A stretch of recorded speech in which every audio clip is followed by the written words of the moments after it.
Chapter 310. Although the back of the mountain of the Academy was the only unknown place that was connected to the secular world, it had the reputation of being an unknown place after all. Naturally, it was a bit mysterious to outsiders. Especially after Yuan Shihao, the disciples of the back of the mountain of the Academy rarely appeared in the world. Therefore, not many people really knew about that place and who lived there. Not to mention the secular empires, the West Hill Divine Palace, even the Jishou Abbey, the Xiankong Temple, and the Devil's Doctrine only knew the general situation of the back of the mountain of the Academy. They only knew that there were 13 core disciples of the headmaster of the Academy behind the clouds and mist. They cultivated their day and night, and their strength was unfathomable. Among all the core disciples of the headmaster of the Academy, the most famous ones were second brother Jun Mo and Chen Pipi. The so-called fame here was, of course, in the top circle of the cultivation world. Second brother was famous for his pride and confidence, while Chen Pipi was famous because he was recognized by Haotian Taoism as a real cultivation genius not long after he was born and was recognized by the Jishou Abbey. The only thing the cultivation world knew about the eldest brother of the Academy was that he was a scholar. He often held a scroll in his hand and tied a water ladle around his waist. He traveled with the headmaster of the Academy all year round.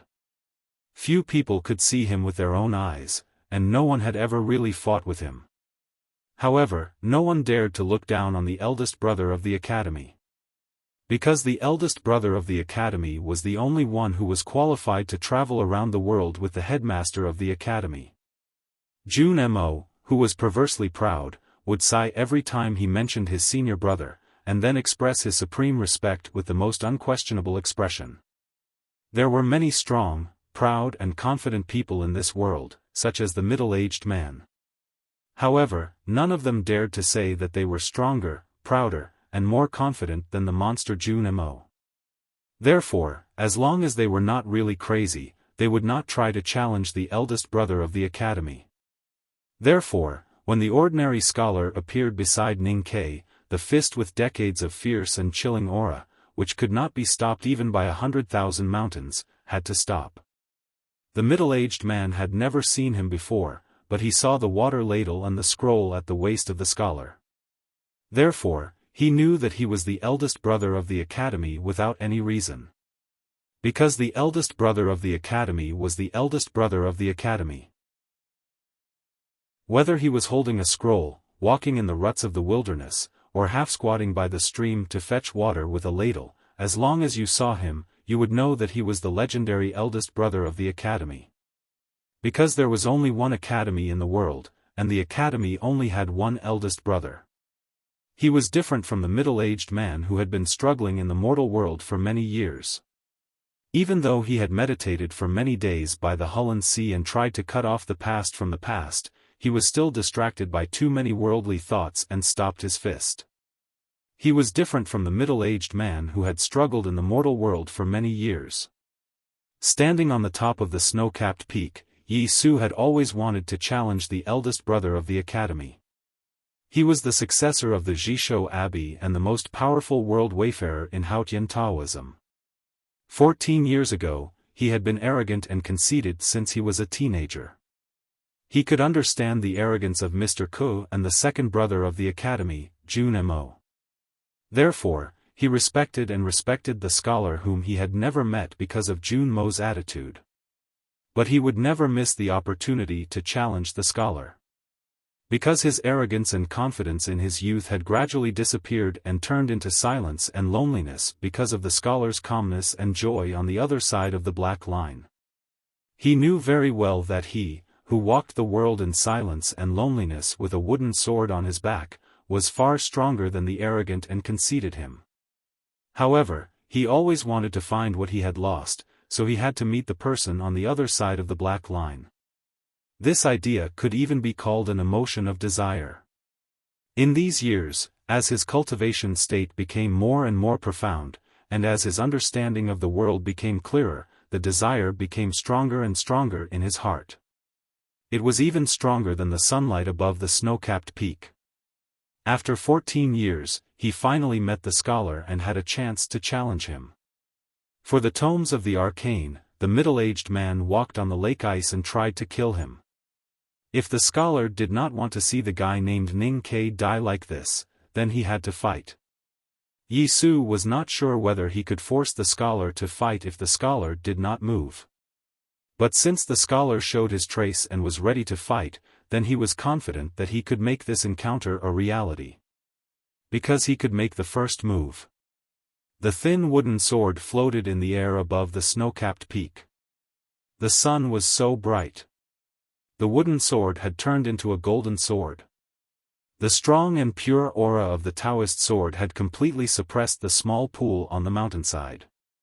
The snow on the top of the snow-capped peak was all crushed by the sword aura into ice that was harder than iron. The ice reflected the sunlight into colorful colors, as if it had become a floor of agate jewelry. This was the most powerful Taoist sword that Yi Su had ever displayed in his life. It contained the supreme attainments of Haotian Taoism. He had cultivated hard in the Jishou Abbey for more than 10 years and traveled around the world for more than 10 years. He had realized the ultimate life-death sword style before he entered the Hermetic training. When the sword of Tao disregarded the vast distance and descended to the side of the pool, Yi Su sighed in the depths of his heart. Even he himself was moved by this strike. He felt that it was perfect and pure to the extreme, without a speck of dust on it. At that time, the scholar by the pool raised his head and looked at the top of the snow-capped peak in surprise. His shabby cotton-padded jacket was covered with dust, leaving traces of thousands of miles of travel. But it gave people the feeling that it was extremely clean. No one knew how long had passed. Maybe it was a long time, or maybe it was just a blink of the scholar's eyes. The ice on the top of the snow-capped peak gradually melted and converged into a very thin stream. Yi Su, who was standing by the snow cliff, slowly lowered his head to look at the water beside his feet. No one could tell what expression he had on his face. The pure and powerful life-death sword style, condensed with thousands of beams of sunlight, instantly crushed the snow into ice.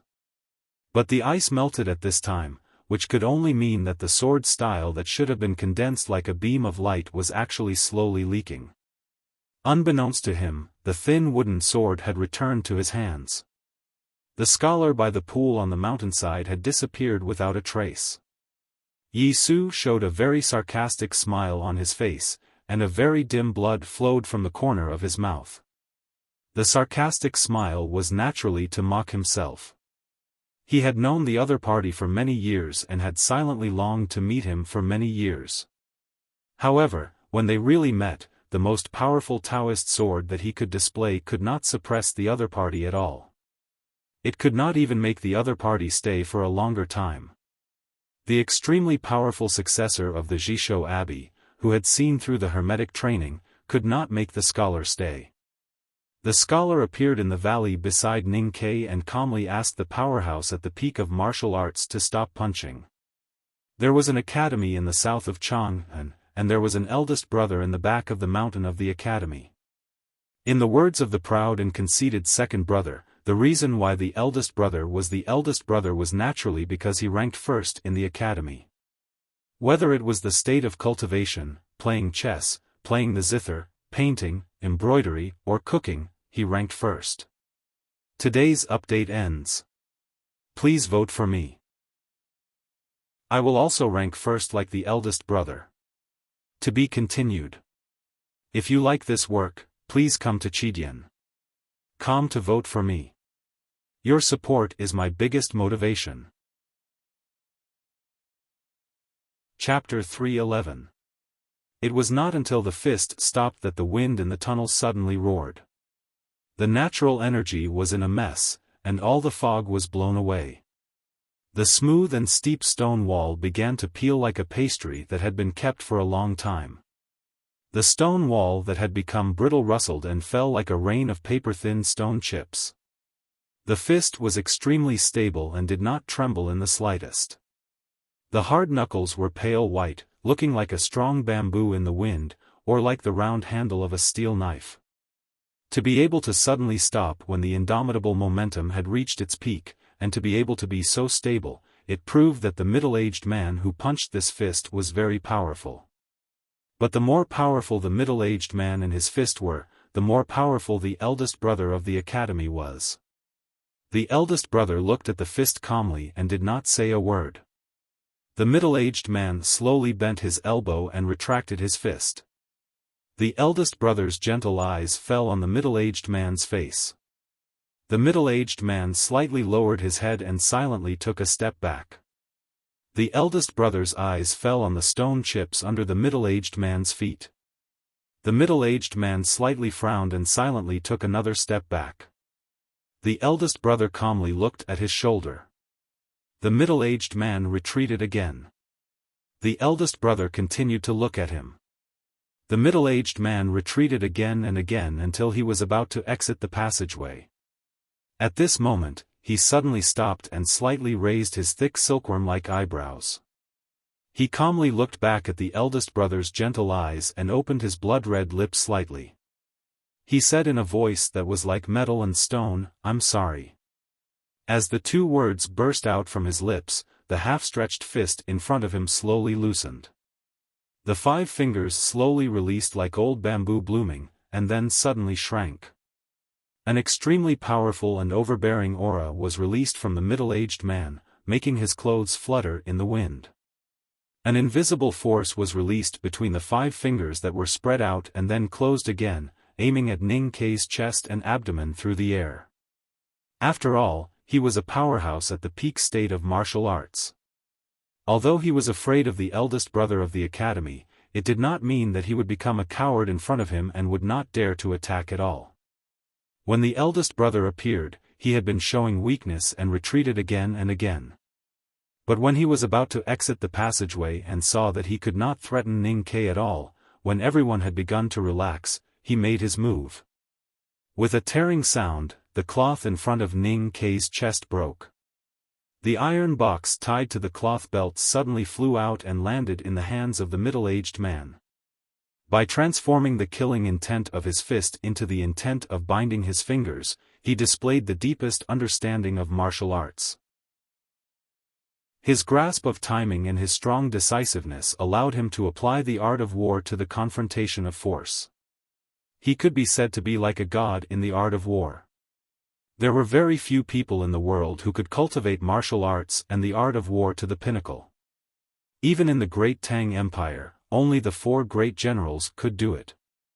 With the iron box in hand, the middle-aged man had nothing else to ask for. He looked at eldest brother silently and continued to slowly retreat out of the valley.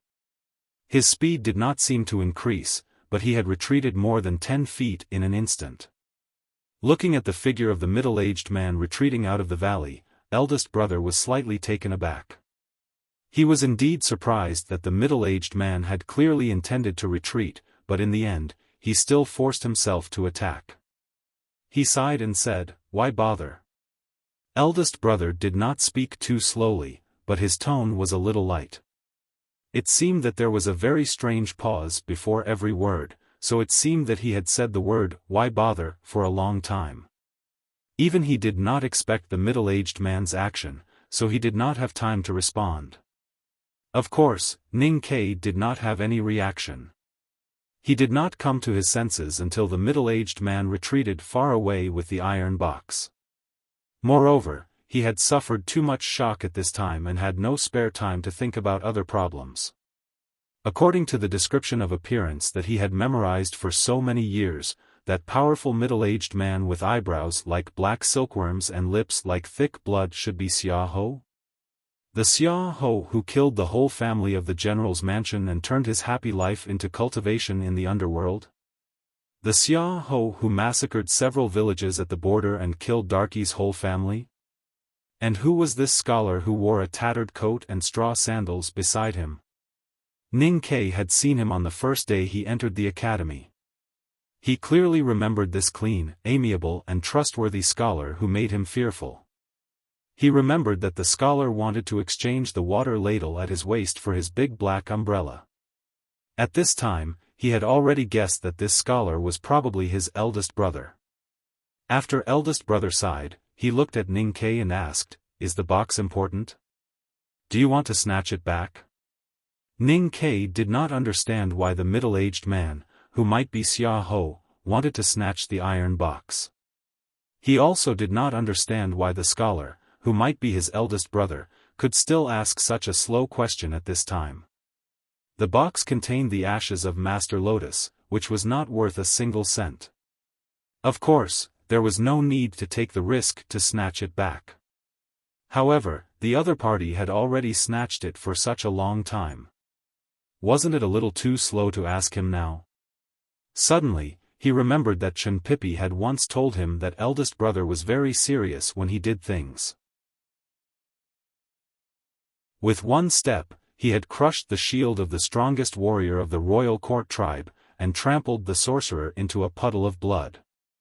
The middle-aged man did not avoid it, because he knew he could not avoid it, because he could clearly feel the murderous intent of the foot above his head, and the familiar and even somewhat intimate sense of ruthlessness. Although he had not smelled it for many years, no matter how long it had been, as long as he smelled it, he would be vigilant and silent. Because it was also his smell, the smell that belonged to the Enlightenment sect. The middle-aged man's eyebrows that were dense like black silkworms suddenly rose up, and a trace of ruthlessness appeared on his handsome face. His feet sank into the hard stone ground with a bang, and he bent his knees and transferred all the cultivation in his body into his right fist. He smashed his fist towards the sky. The old boots with blood-red flames, and the fist with a metallic luster, met in the valley. The powerful and domineering aura directly tore the primordial chi of the universe in the valley into countless tiny turbulence. The turbulence could not escape in all directions, but was pitifully wrapped in by these two completely opposite and even conflicting yet equally domineering and powerful auras, forming two semicircular air shields. The semicircular air shield around the old boots flashed with a blood-red light, and spat towards the sky with a hissing sound. The semicircular air shield around the fist flashed with a golden luster, and spat towards the ground with a hissing sound. Except for the hissing sound of the air splashing, the valley was dead silent. The Hulland Sea in the distance outside the valley suddenly trembled. Dozens of tiny cracks appeared on the increasingly solid ice surface, which was blown by the cold wind. At the intersection of the cracks, ice avalanches and water appeared. A few fish that were not so fat jumped out of the ice holes, and were frozen after struggling for a while on the ice. Then, a sound came from the valley. The sound was extremely loud, and contained pure power, like a clap of thunder. A big pit half the depth of a person appeared on the ground. After the clap of thunder came a distant echo, like the sound of a bell. The stone chips that had just been shattered by the two auras no longer flew in the air, but calmly fell down. Mo Shanshan and the others, who were shocked by the two auras again, found that they were not seriously injured. The two most domineering auras in the world collided, but there was almost no leakage of power. Instead, they accurately locked each other, and then the distant heaven and earth gave enough response. When the two domineering auras collided, they actually evolved into a grand feeling. What state had the two people who were fighting reached? Eldest brother looked at the collision of the two absolute powers in front of him, and even he was full of praise. He said seriously to Ning Ke, who was standing behind him, "The previous masters of the Devil's Doctrine were basically all killed by youngest uncle. Now it is very difficult to see two great masters of the Devil's Doctrine face to face. Youngest brother, you have to carefully observe and learn." To be continued. If you like this work, please come to Chidian.com to vote for me. Your support is my greatest motivation. Chapter 312. Hearing this, Ning Ke found a shocking truth. The man who jumped down from the sky was probably Tang, the world wayfarer of the Devil's Doctrine mentioned by Chen Pipi. But Xia Ho was a general of the Tang Empire and a visiting professor of the West Hill Divine Palace. Why did eldest brother say that he was also a powerhouse of the Devil's Doctrine? Eldest brother's expression and tone were very calm, or in other words, very slow. Ning Ke was very shocked and spent a lot of time thinking. So when he helped Mo Shanshan up and walked to the misty exit of the valley with the other two girls, the earth-shaking battle had been going on for a long time. A hole about half a person's depth had appeared on the hard stone ground, and there were two clear footprints at the bottom of the hole. With the footprints as the center, countless fine cracks spread out in all directions, and finally extended for about 100 feet, looking like a huge spider web. Ning Ke looked at the spider web-like cracks on the ground and imagined the terrible power produced, and the man's foot from the sky met with Xia Ho's fist from the sky.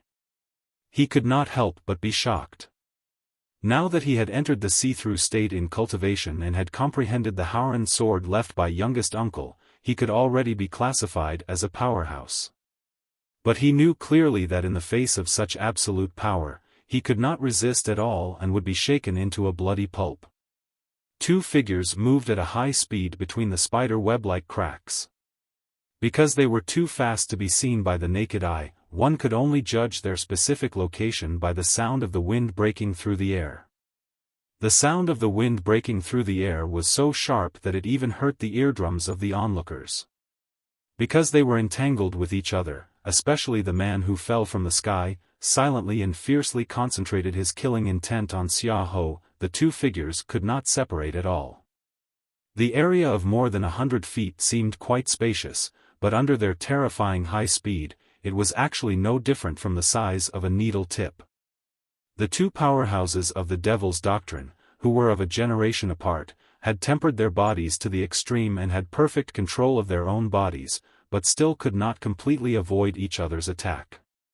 Since they could not avoid each other, then they should first attack each other to death. This was the fighting philosophy of the Devil's Doctrine. In a short period of time that was too short to blink, the two figures in the field collided no less than 10 times in silence. Powerful auras surged into the surroundings like a dense tide, and the thunderous sounds continuously became an ancient temple bell that seemed to never stop ringing. Tang's fists danced in the air, bringing out streaks of blood-colored flames, causing the air to tremble and burn. He hit Xia Ho's body heavily, bursting out a mark about 2 fingers deep. There was a hint of fire flowing in the mark, and there was a burning smell. In comparison, Xia Ho's fists were more silent and solid. His tough knuckles glowed with a very faint metallic luster. Every punch was like a blunt broadsword slashing forward, hitting Dun's body as if he was forging iron. Every punch hit Xia Ho's body, and the sound of thunder was continuous. Dozens of dense deep pits appeared on the stone walls of the mountain. The smoke and dust gradually disappeared, and the smooth inner walls of the deep pits were revealed, which looked extremely terrifying. As expected of people with the strongest physical strength in the world. These two men's fists did not actually touch the stone wall. Just the killing intent that leaked out was enough to pierce through the hard stone wall like it was dough. However, when such powerful fists truly smashed into each other's bodies, they did not seem to feel anything at all. What kind of fists were these? What kind of physical bodies? Every punch that fell on their bodies was like a heavy hammer falling on an ancient bell. The sound became more and more intense and shrill, and the situation became more and more dangerous. There was a strong wind at the side of the valley, and the gravel danced wildly. Ning Ke and the other 3 stood behind eldest brother and did not rush directly. However, they could feel the terrifying power coming from there, and their faces could not help but become a little pale. This was because their eardrums were oppressed by the wind and sound of the fists, and more so because their minds were suppressed by the power of the two men. Yi Hongyu stared at the man who fell from the sky, and her pale cheeks revealed her true feelings. She gradually admitted that this unusually ordinary man in a leather coat was indeed qualified to be on the same level as her brother. Tang Xiaotang and her eyes fell on the same place, looking at her brother. Her pale cheeks were full of worry, and her clear and bright eyes constantly showed an expression of cheering for him. Mo Shanshan stood beside Ning Quebec.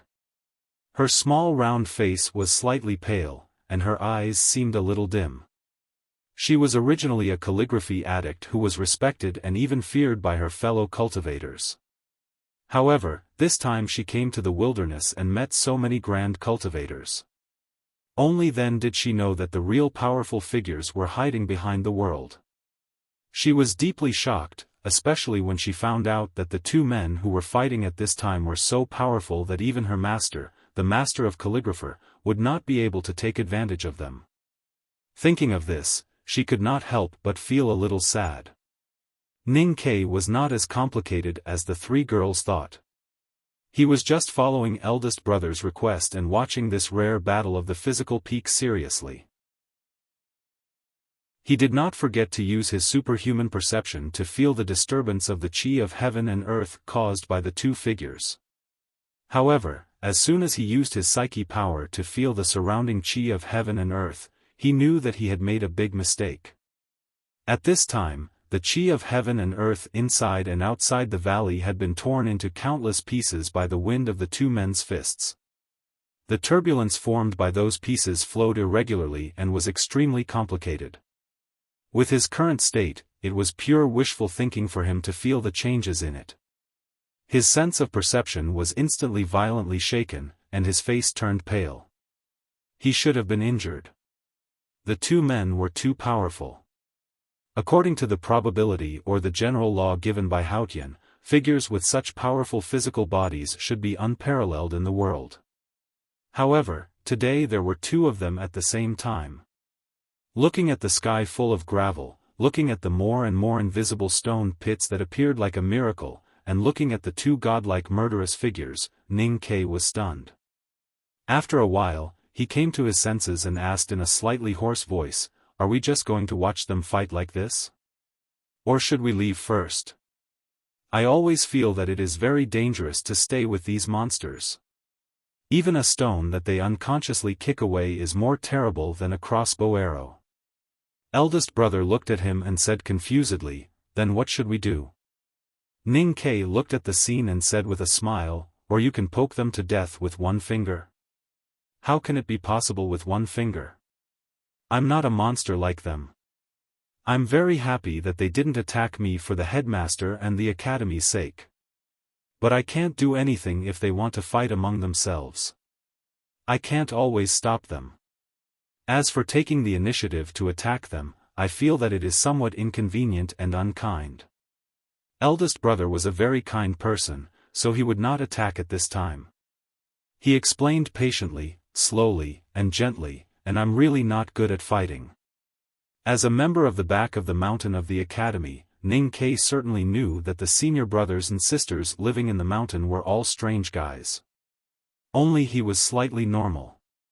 However, he still did not expect that eldest brother would give such an answer. "No one would dare to attack you if you just stood here, but you still said that the other party was a monster and you were not a monster? If you said that you were not good at fighting? Then who in this world dared to say that they were good at fighting?" Finding that eldest brother was also a little unreliable, Ning Ke still felt the stable, warm, and intimate feeling in his heart, but the respect in his heart instantly fell to the ground.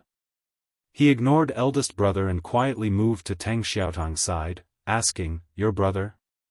Tang Xiaotang nodded. Ning Ke thought that it was true. The only person who could fight with Xia Ho, a powerhouse at the peak state of martial arts, was the world wayfarer of the Devil's Doctrine. He then asked, "Why do people in your family like to jump down from the sky?" Tang Xiaotang nervously watched the fight and casually answered, "It's hard to fall down, so I'm too lazy to walk." Ning Ke's body slightly stiffened, thinking that this pair of brother and sister from the Devil's Doctrine were really a pair of wonderful people who were extremely lazy. At this moment, the two roaring figures in the field finally stopped. In the battle, Tang's leather coat had already been fluttered like butterflies under Xia Ho's iron fists, and then fell to the ground like lead weights. His upper body was naked, and his muscles were as hard as rocks. The skin surface of his face and body was condensed with a very thin layer of iron, especially in his eyes, which faintly revealed an ominous feeling of rust. Xiao's silkworm-like eyebrows were completely burnt and had lost all vitality. He looked like a lifeless black insect. His eyes were filled with a strong sense of dryness, as if there was an autumn hidden in them. Tang looked at him indifferently and said, "You want to take the tomes of arcane, so I will take your life." Xiao slowly tore off the tattered clothes on his body, revealing the armor underneath. He looked at Tang indifferently and said, "There are many people in this world who want to kill me, but at least no one has succeeded so far." Today, the battle between the two generations of powerhouses in the Devil's Doctrine began with Tang's supreme killing intent. He silently followed behind Ning Ke and the others, waiting for Xiao to appear and snatch the tomes of arcane. He had been silently waiting for this sneak attack, or rather, to kill, for this opportunity for many years. He had the advantage of time, place, and people, so Xiao's injuries were obviously more serious than his. However, Xiao did not die after all. Even though Xiao's chest and abdomen had suffered numerous heavy punches, and the cotton coat on his body was full of holes like the mold of the Academy's plum cake, and his aura was extremely dry and gloomy, he still stood there like an unshakable mountain. Years ago, the traitor of the Devil's Doctrine had personally cooked and killed the Saintess, surrendered to the West Hill Divine Palace, and became a visiting professor. He had led the army in the Tang Empire for many years, and such a powerful person would not die so easily. After a moment of silence, Tang said, "Your injuries are much more serious than mine.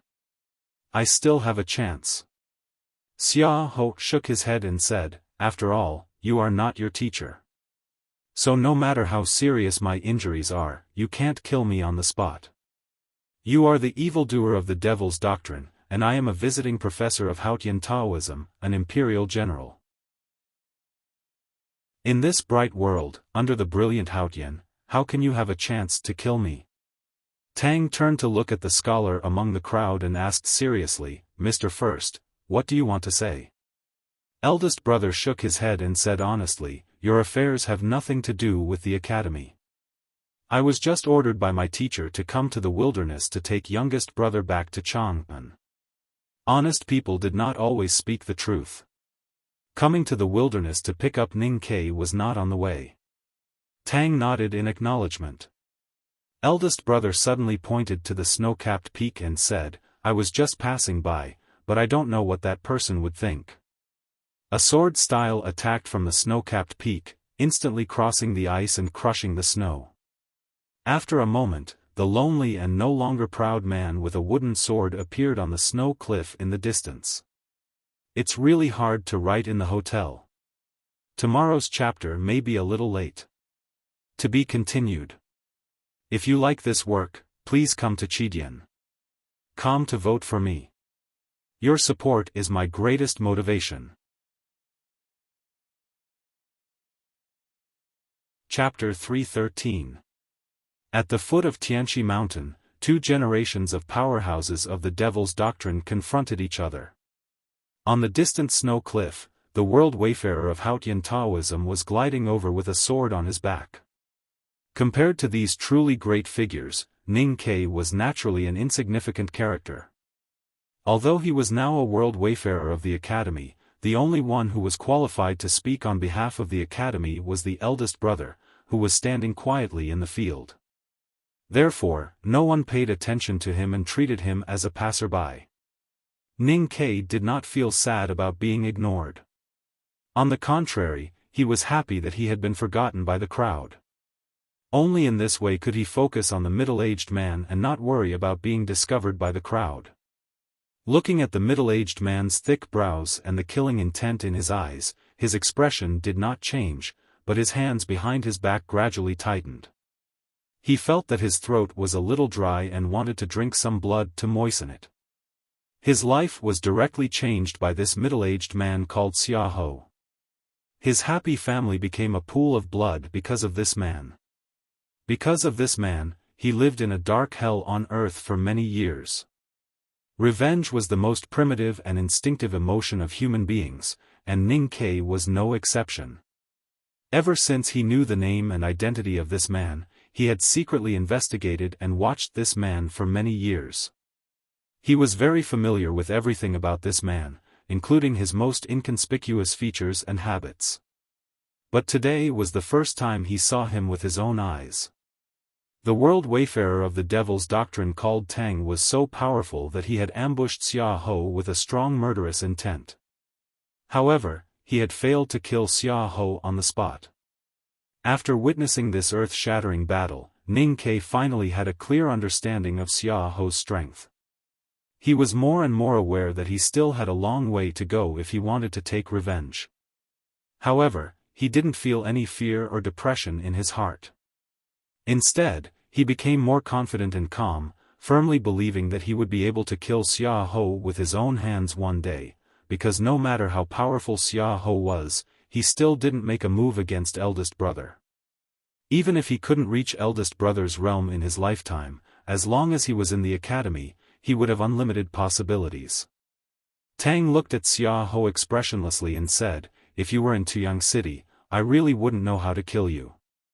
But since you left Tuyang City and hid in the north of Hulun Sea with the intention of killing people and robbing the tomes of Arcane, how could I miss this opportunity to kill you? Perhaps you've already forgotten that you weren't the only one who survived the Enlightenment doctrine." Xia Ho said, "There are many people who want to kill me." Tang said, "To clean up the sect, no one has a better reason to kill you than me." Xia Ho said, "But you failed to kill me." Tang said, "The cultivation of the Enlightenment doctrine is about advancing forward courageously across the world. The Desolate Man tribe is never afraid of any strong enemy. You did not dare to throw that punch earlier, which means that you are already old. Old means useless." He looked at Xia Ho and continued to say indifferently, "Even if I can't kill you on the spot today, at least I know something. The most powerful man in the Enlightenment doctrine in the past has now become a cowardly piece of trash, an old useless bastard who only dares to hide in his armor. How many days can a person like him survive under my fist?" After a moment of silence, Xia Ho looked at Tang and said sarcastically, "Have you just finished adjusting your qi circulation?" Dun said, "You're almost there. Yi Su still needs some time to get here." "Very well." Xia Ho stretched out his hand and tore off his ragged coat, which was riddled with countless holes, revealing a bright gray armor underneath. The armor was engraved with dense black magic symbols, which were flowing with a solemn and powerful aura. Ning Ke stood beside the eldest brother and noticed that Xia Ho's aura suddenly rose after revealing the armor. He could not help but feel a chill in his heart. He looked at the talisman characters on the bright armor and roughly guessed that it was the powerful armor designed by Professor Huang He and made by the two senior brothers at the back of the mountain of the academy. Tang silently looked at the armor on Xia Ho's body. Suddenly, he reached into the air beside him and grasped a giant blood-colored knife. The knife was handed to him by Tang Xiaotang. Tang said, "I didn't want to use the knife because a cowardly traitor like you doesn't deserve to die under this knife. But since the armor you wear is from the academy, it would be disrespectful if I didn't use the knife." Xia Ho looked at the giant blood-colored machete and naturally recalled many scenes from many years ago. He said in a slightly hoarse voice, "I didn't expect that the 23-year cicada cultivation could really abandon everything in the world. He even left this knife to you." Tang had already finished regulating his qi circulation and did not say another word to him. The burning red flame between his calves suddenly burst out, and his hill-like body blasted toward Xia Ho at a terrifying speed. The two powerhouses of the Devil's Doctrine were very familiar with each other's cultivation methods and fighting skills. Because of this, they could not use any means to lure the enemy or dodge. They could only collide with each other like the first tens of thousands of punches that sounded like a bell. This time the battle was not as terrible as before. The two figures collided and then separated, but it was more dangerous than before. When the wind and sand fell, Tang's left shoulder seemed to have collapsed, and blood flowed. On the other hand, Xia Ho's armor had an additional deep cut. The complicated runes were stagnant and no longer as bright as before. Instead, it had become extremely dim, as if it had been placed in the storeroom for hundreds of years and was about to scatter. Xiao slowly narrowed his eyes and touched the cold iron box on his waist with his right hand. Wherever his fingers touched, the rust would fall off.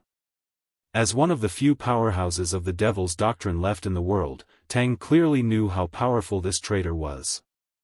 In the entire front gate, except for his teacher who had disappeared for many years, no one dared to say that they could defeat him. Without the armor, perhaps the Enlightenment doctrine powerhouse who had once dominated the wilderness would really come back. At this moment, Xiao, who was determined to use all his spirit and strength at the moment of life and death, was more dangerous than before. But Tang had waited silently in the cold region of the far north for more than 10 years, and finally had a chance to go south to kill this traitor. Of course, he would not miss this opportunity. So he held the hilt tightly and wanted to make the second cut. However, he did not make the second cut. Because a wooden Taoist sword broke through the air and fell on the solid ground between him and Xiao. The hiltless tail of the sword trembled slightly and made a light buzzing sound. An extremely lonely and desolate aura spread out from the wooden sword in all directions. It was as if it was not a wooden sword, but an old tree that had lived in the wilderness for many years and could collapse at any moment. Looking at the wooden sword, Tang frowned slightly and found that the proud and lonely guy went down the snow-capped peak faster than he had imagined. He could not help but wonder what had happened to make the person who had already stood at the peak of the 5 states of cultivation climb a little further in such a short period of time. Looking at the wooden sword that was as desolate as an old tree, he knew that he had lost the chance to fight with Xiao today because of his slight miscalculation of that person's speed. After a moment of silence, he handed the knife to his sister behind him. Tang Xiaotang put away the knife, and no one in the field could see where she had put it. Xiao looked at Tang Xiaotang indifferently and slowly released the aura that was sometimes rusty and sometimes as hot as molten steel. Then he silently retreated more than 100 feet out of the field. He retreated to leave a place for the field. There were very few people in the world who were qualified for Xiao to give up his place, but today there were many people at the foot of the mountain north of the Hulun Sea. Yi Su stood beside the wooden sword without anyone noticing when his light plain robe fluttered in the cold wind. After he pulled out the wooden sword from the ground and carried it back, the desolate and lonely aura on the wooden sword seemed to return to him. His body became a desolate old tree. This was the first time that Ning Ke saw Yi Su, the successor of Jishou Abbey. He did not know his identity at this time, but he guessed that he must be a great person. Many years later, before the final battle, he told Yi Su about their encounter at the foot of Tianqi Mountain. Many years later, Yi Su had no impression of Ning Ke at that time, but Ning Ke had a deep impression of him. I have never seen a person who can be so lonely. It seems that his feet are not standing on the ground of the human world, but another world. And he is clearly alive, but I feel that he has been dead for many years. This is not accurate. I should say that you seem to be alive and dead in my eyes at that time. I feel sorry for you. Yi Su did not know that a guy whom he regarded as a passerby was pitying him at this time. In his eyes, there was only the scholar in the old coat and worn-out shoes who did not seem to have a sense of existence. After a moment of silence, and no one knew what he was thinking, he calmly greeted the other. "Greetings, Mr. First." Eldest brother replied, "Hello." Yi Su turned his head and looked at the iron box that Xiao had unknowingly held in his hand. Tang's eyes also fell on the iron box. Everyone in the field looked at the iron box, except for Yi Hongyu, who looked at Yi Su with a complicated expression. Even the eldest senior brother was looking at the iron box. However, his calm and gentle gaze did not have any determination to seize it. There was only a strange curiosity. Yi Su suddenly said, "Elder Xia has taken back the tomes of arcane for Haotian Taoism. Congratulations." Tang said, people in Haotian Taoism are still as shameless as years ago. Xiaofan said indifferently, this has nothing to do with Haotian Taoism. Hearing this answer, Yi Su was silent. The emperor and ministers of the Tang Empire were suspicious. Xiaofan had entered the wilderness to steal the tomes of arcane and tried to kill the guy sent by the academy. He would not be able to explain to Chang An afterward. At this time, he was surrounded by people at the Hulun Sea. If he still wanted to keep his reputation and power, he could only rely on his status as a visiting professor of the Divine Hall. Yi Su congratulated him and gave him a chance to get out of trouble. He only needed to exchange the tomes of arcane for it, but Xiaofan did not accept it. Yi Su understood why he did not want to accept it.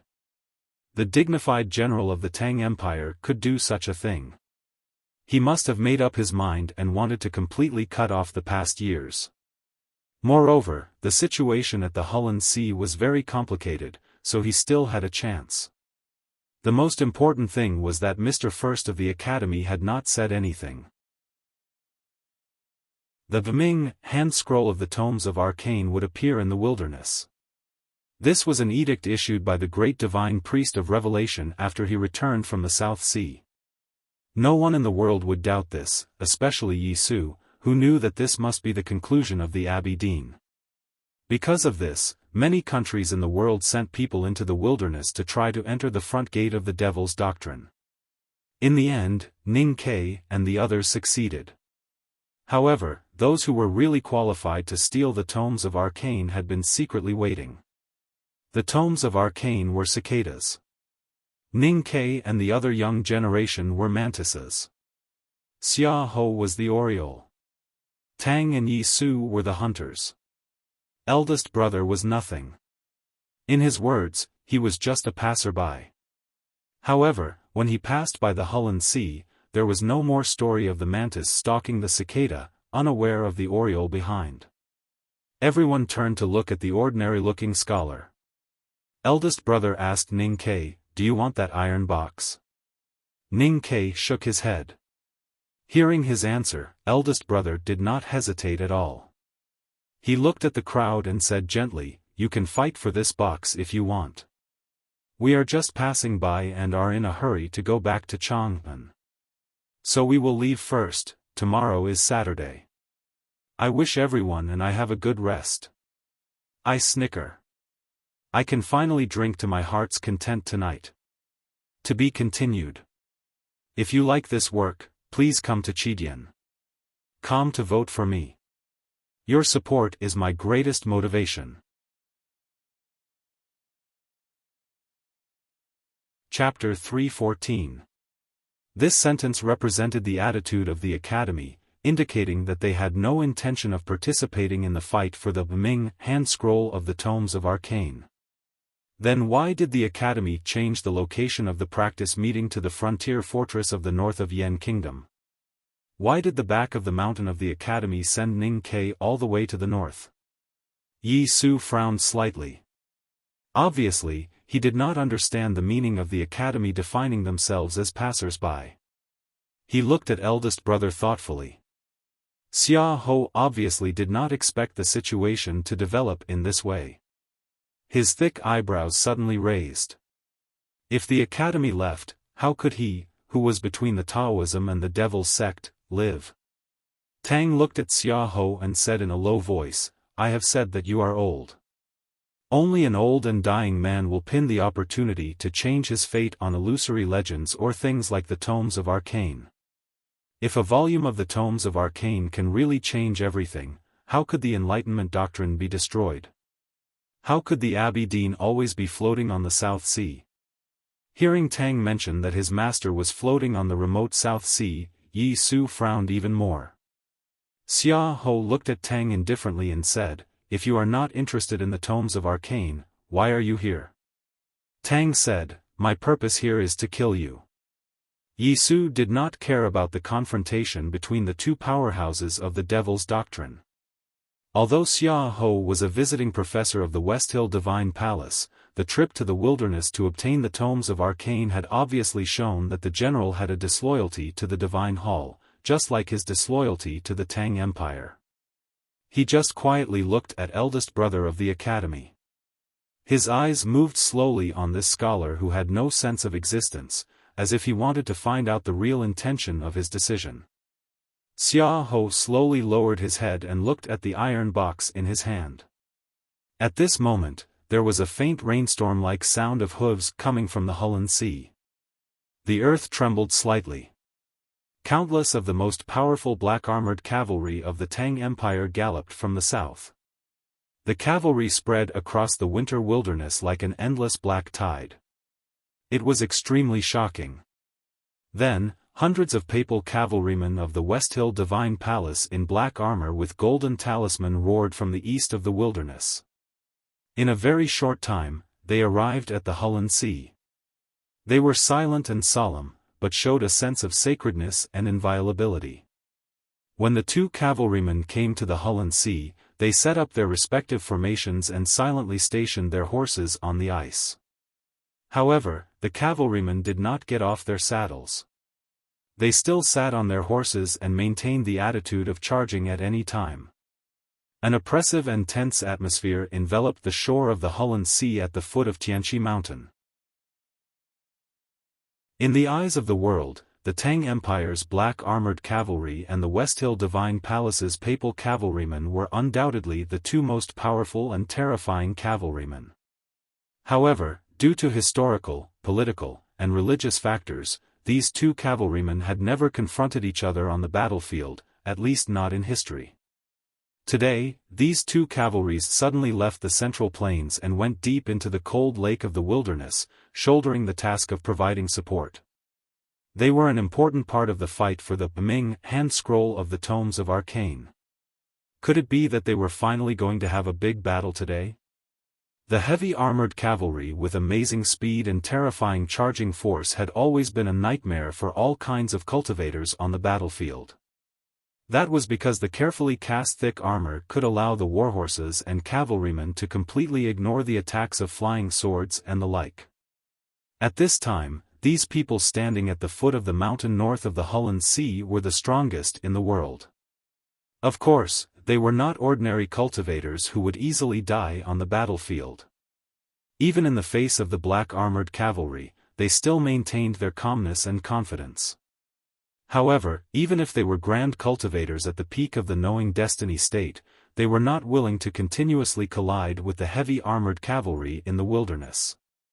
This was because, whether it was the historical records of the West Hill scriptures or the records of the opening battles of the Tang Empire, there were stories of cavalry generals who went crazy and used hundreds of precious heavy armored cavalrymen to kill powerhouses at the knowing destiny state. The fight for the Ming hand scroll of the Tomes of Arcane finally came from the dark corner to the light of the world, with the cavalry gathering like dark clouds and black tides.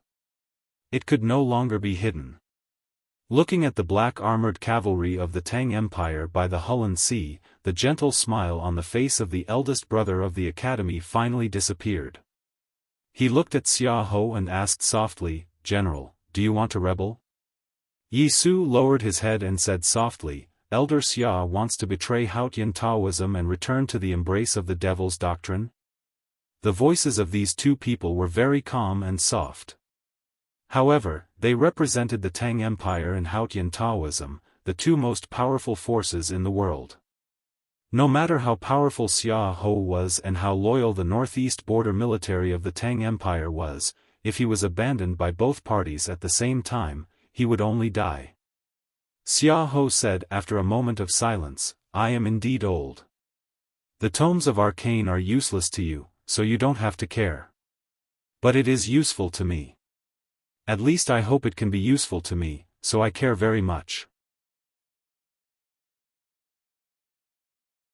He thought that although the Ming hand scroll had been lost for a long time and he had not seen it personally, Xiaofan had it for a long time and must have found out what was in the box in some way.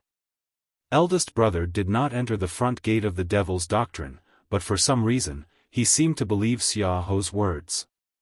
There was a hint of a smile in his gentle and clean eyes. He looked at Xiaofan and asked, "Yes, why?"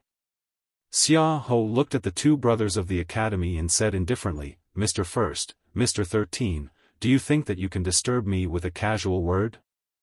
I will definitely not misjudge the aura of the thing in the iron box. The iron box was very ordinary, but it was very thick and well sealed. There were faint rust marks on the surface, and it also had the smooth metallic luster that Xiaoho's fingers had rubbed on it. It was impossible to tell what was in it from its weight and feel. However, Xiaoho could clearly feel the aura of the thing in the box. The aura was so familiar and made him feel awe. This kind of awe originated from the deepest part of his sense of perception, as if it was an instinctive fear and respect. He believed that among all the people present, only he, the old man of the Enlightenment doctrine, could clearly feel the aura of the thing in the box. Other than the Ming hand scroll of the tomes of arcane that led to the establishment of the Enlightenment doctrine, what else in this world could make him instinctively feel fear and respect? He wanted to get close to it but did not dare to get too close to it. The iron box opened with a click. There was no Ming hand scroll of the tomes of arcane, not even a piece of paper. There was only a box of dim ashes mixed with some bone chips that had not completely melted. He was a powerhouse at the peak state of martial arts, and his strong hands were as steady as a rock even when he was holding a giant tripod. However, at this moment, he began to tremble just by holding a small iron box. His face became more and more solemn, like black iron. Xiaoho stared at the ashes in the box and remained silent for a long time. His silkworm-like eyebrows no longer had a trace of anxiety. He raised and frowned and then calmed down again. His thick blood-like lips were slightly pale, and after a long time, he squeezed out a voice that sounded like metal rubbing against each other. What is this? Ning Ke looked at his face and said, "This is the ashes of Master Lotus." Hearing the words, Master Lotus, both Yi Su and Tang's expressions changed slightly. Even eldest brother could not help but look at the ashes in the box. He wondered what these children had encountered in the front gate of the Devil's Doctrine. Ning Ke stared at Xiaoho's face. He faintly guessed that Xiaoho should be related to the ghost-like old monk. Xiaoho just stared at the ashes in the box. Ever since he heard the words, Master Lotus, he had remained absolutely still like a statue. There was no depressed expression on his face. Instead, it was extremely strange, as if he was crying yet not crying. After a long time, the strange expression on Xiaoho's face gradually disappeared.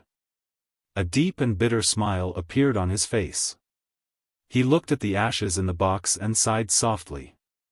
His knuckles that were holding the iron box suddenly turned pale, as if he was exerting force. However, after a while, he gave up this action and said indifferently, "Since it is the ashes of a senior sublime being, then I will bury it for him." The situation had developed to this point and taken a turn. No one would have thought that the iron box that Ning Ke and the others took out from the front gate of the Devil's Doctrine, which Xiaoho believed to contain the tomes of arcane, actually contained a handful of ashes. There was a dead silence in the field. Eldest brother looked at Xiaoho and sighed, "Why?" Previously, when Xiaoho clearly had the intention to retreat, but still forced himself to fight, eldest brother had sighed and said, "Why?" Now he repeated it again, and it was still slow and long, full of regret.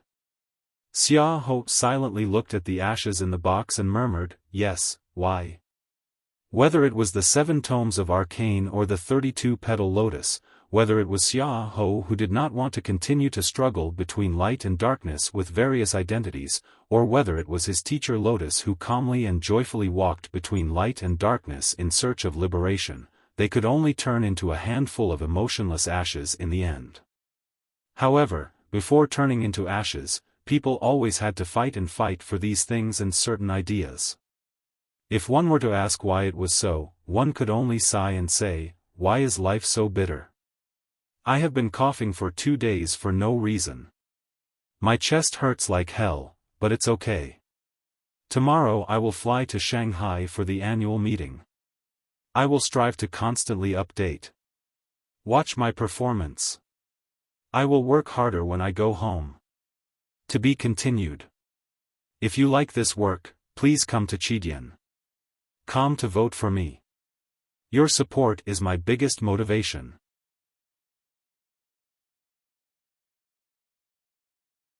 Chapter 3:15. Xiaofan left. He held the casket full of ashes and walked toward the shore of the Hulun Sea. There, countless powerful subordinates who were loyal to him welcomed his return. However, his figure was so lonely and even a little stooped. He no longer had the demeanor of a domineering and unparalleled general. Yi Su silently watched the figure gradually disappearing by the lake. He knew that this person was useless. This famous general had been swinging between the West Hill Divine Palace and the Tang Empire in the first half of his life. He had unreservedly offered his loyalty and meritorious deeds to both sides in exchange for supreme glory and background. Today, he had thrown away all these things that he had gone through countless hardships and even countless gravitational tribulations in exchange for the tomes of arcane. However, in the end, he only got a handful of ashes. After this, he would definitely suffer a strong backlash from the Divine Hall and the Tang Empire. Therefore, he had to be useless. The hierarch of the West Hill Divine Palace and the two great divine priests of Revelation and Judgment would probably feel sorry for abandoning an important figure in the Tang Empire. However, Yi Su came from the Jishou Abbey. He did not care about these secular struggles. However, because of this, he subconsciously glanced at the silent girl. He saw that the girl's red dress was messy and ragged. He did not look worried because of her injuries. Instead, he frowned because of her youthful and graceful body. Because of his frown, Yi Hongyu's beautiful cheeks became paler. She had been staring at Yi Su since he came from the top of the snow-capped peak. Neither Xiaofan's iron box nor eldest brother of the academy could make her look away. However, Yi Su did not look at her. Until this moment, he finally looked at her. However, his eyes were filled with disgust. This fact made her feel extremely painful. Ning Ke noticed that her expression was a little strange. He followed her gaze and saw the man with a sword floating like a ghost. He thought that he had guessed the truth. He lowered his voice and asked, "Old lover?" Yi Hongyu slowly turned her head and glanced at him emotionlessly. She said, "I will kill you." Ning Ke quietly took half a step behind eldest brother and said proudly, "No one can kill me now." Tang Xiaotang interrupted, "Don't talk nonsense. That is her brother." Ning Ke realized that he had misunderstood and smiled apologetically at Yi Hongyu. Tang, the world wayfarer of the Devil's Doctrine, was Tang Xiaotang's elder brother, and the guy with the wooden sword was Yi Hongyu's elder brother. Ning Ke thought that old Master Haotian was indeed unfair to both the brother and sister, who were cultivation geniuses. Then he remembered that he had sincerely wished that the girls Chen Pipi fell in love with would have the fiercest elder brother in the world. Now it seemed that if Chen Pipi and Yi Hongyu did not have any ill-fated relationship in their childhood, would they develop a story with this girl from the Devil's Doctrine named Tang Xiaotang? As he was thinking about these meaningless things, he heard eldest brother say, "Youngest brother, let's go." Ning Ke liked to be called youngest brother very much. Of course, he was not called by Chen Pipi or seventh sister, but by eldest brother or second brother, because this title gave him a sense of security that he liked the most. He was the youngest brother of the academy, so if something happened, such as when he was about to be smashed into a pulp by Xiao's big fist, eldest brother or second brother would definitely help him. This was undoubtedly the best thing in the world, so he answered very straightforwardly, "Got it, eldest brother." Yi Su suddenly looked at them and said, "It seems that Mr. First doesn't want to see us?" Eldest brother looked at him quietly for a long time and said very slowly and seriously, "As a disciple of the academy, of course I hate you Taoist priests. Although I don't worship youngest uncle as much as Jun Mo, I also hate you."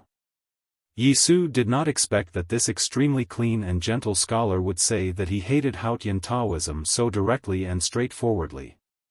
He could not help but keep silent for a long time, and then slightly bowed and said, "Thank you, Mr. First, for taking care of youngest brother these years." Eldest brother shook his head and did not accept his thanks.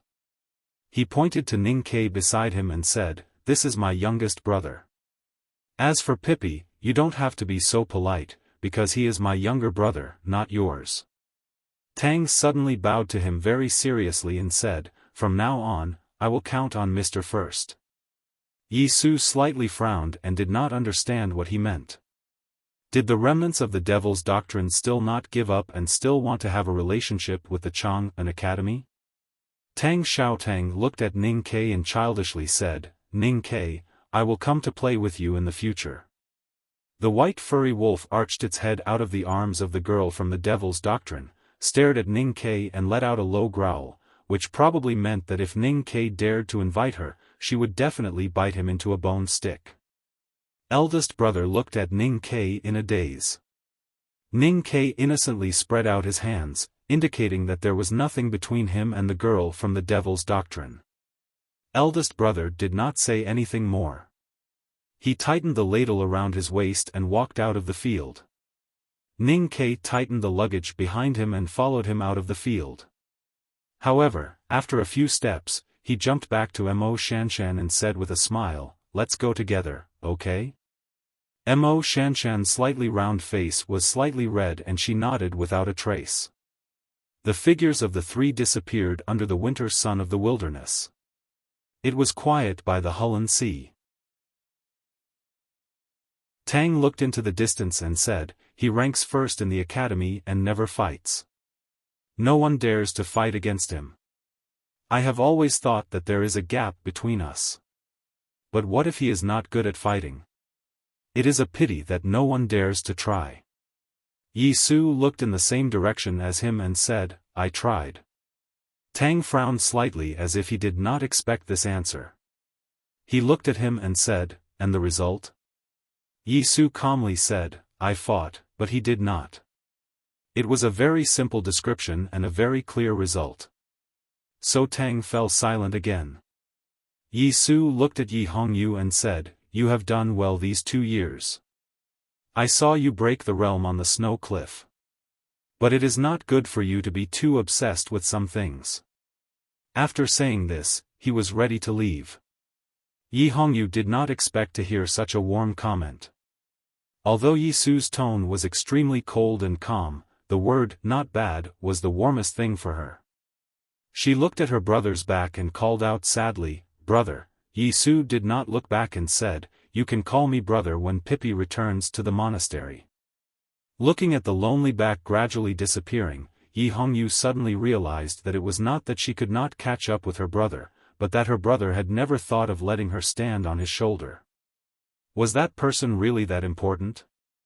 Tang Xiaotang looked at her and said sympathetically, "Although you are sometimes very annoying, especially when you are fighting, it is really pitiful to be left behind by your own brother." Yi Hongyu's face was as cold as frost and she ignored her. After all, Tang Xiaotang was still young. She opened her innocent eyes and asked curiously, "Is Pippi your brother? Otherwise, why would your brother be so angry with you because of him? Also, why did you bully that guy?" Yi Hongyu said tiredly, "That guy is the damn fatty that Ning Kei mentioned in the valley." Tang Xiaotang covered her mouth with her little hand in surprise, but her hand covered the beast's tail. She said, "A cultivation genius in knowing destiny state was bullied by you and had to run away from home.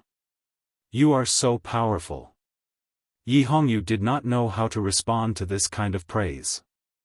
If she had known that the bullying and the hidden dark thoughts would eventually lead to her brother's indifference to her, she would never have done this. Tang looked at her and suddenly said, "Don't try to learn from your brother. Even if you are qualified to stand on his shoulder, you will become a living dead without a smell like him." Yi Hongyu said scornfully, "How can a remnant of the Devil's Doctrine like you understand this kind of Taoism?" Tang said expressionlessly, "But I know that if he leaves you here, I can kill you at any time. Taoism and the Devil's Doctrine could not coexist." Yi Hongyu was the Grand Master of the Judicial Department of the West Hill Divine Palace, so Tang had no reason not to kill her. However, for some unknown reason, or perhaps because the girl watching Yi Su's back was just an inconspicuous and pitiful little sister who had lost her brother, he just silently left with his sister. Yi Hongyu stood there alone, thinking of her brother's lonely figure. After a while, she also walked slowly towards the papal cavalrymen of the Divine Hall by the Hulun Sea. There was no one at the foot of the mountain that was previously extremely tense and murderous. The people of the world came for the tomes of Arcane, but in the end, they got nothing. All they saw was a box of the ashes of their predecessors. The dim winter sun shone on the cold wilderness. As the cold wind blew on the winter lake, the light became more and more desolate, making people feel lost. Parting was always bitter, but Ning Ke did not feel this, because he was sitting beside a wilted poplar forest with eldest brother, warming himself by a fire. There were some dried potatoes dug out from the ground buried under the fire, and there was a faint aroma. A horse neighed in the distance, sounding extremely excited and joyful. Ning Ke looked towards the source of the sound and saw the big black horse shaking its head like a madman beside the half-warm stream that was not completely frozen. Mo Shanshan was grooming the big black horse, and her entire head and face were wet because of the big black horse's disturbance. However, it was obvious that what she said outside the palace's tent was not all lies. She really liked Ning Ke's big black horse, so she was not angry. Instead, she giggled and showed a rare girlish expression. "Eldest brother, you are really admirable. You actually found this silly horse in such a large wilderness, and even drove it all the way from the north to here. How can it listen to you?" Ning Ke looked at the scholar beside the fire, and his eyes revealed an irrepressible expression of shock and admiration. Eldest brother took a thick piece of firewood and slowly stirred the fire. He explained gently, "Teacher raises an old yellow bull, and I often deal with it, so they probably think it is more trustworthy. Speaking of which, youngest brother, your big black horse is not bad. In the future, if that yellow bull returns to the back of the mountain to retire, it may be able to pull teacher's carriage." Ning Ke scratched his head and suddenly asked, "Eldest brother, you are a very great person. Although the two guys we met just now were not as great as you, they are also very great people. So there is a problem that I have been thinking about." Eldest brother looked up at him and asked curiously, "What problem? How can people like Yi Su, the successor of Jishou Abbey, be so stubborn as to believe that the Ming hand scroll of the tomes of Arcane is in the iron box? Tang is the successor of the Devil's Doctrine, why does he also believe it? If people like them are sure that the Ming hand scroll of the tomes of Arcane will definitely appear here, then why has no one found it?" Ning Ke looked at eldest brother and asked seriously, "Where is the tomes of Arcane?" "Running to the airport immediately." Tears in my eyes. The plane actually landed at Rainbow Bridge, but the hotel is in Zhangjiang. My comrade on the subway, I will be with you for a long time again. My comrade on dinner, I will not see you for a long time again. To be continued. If you like this work, please come to Chidian. Come to vote for me. Your support is my greatest motivation.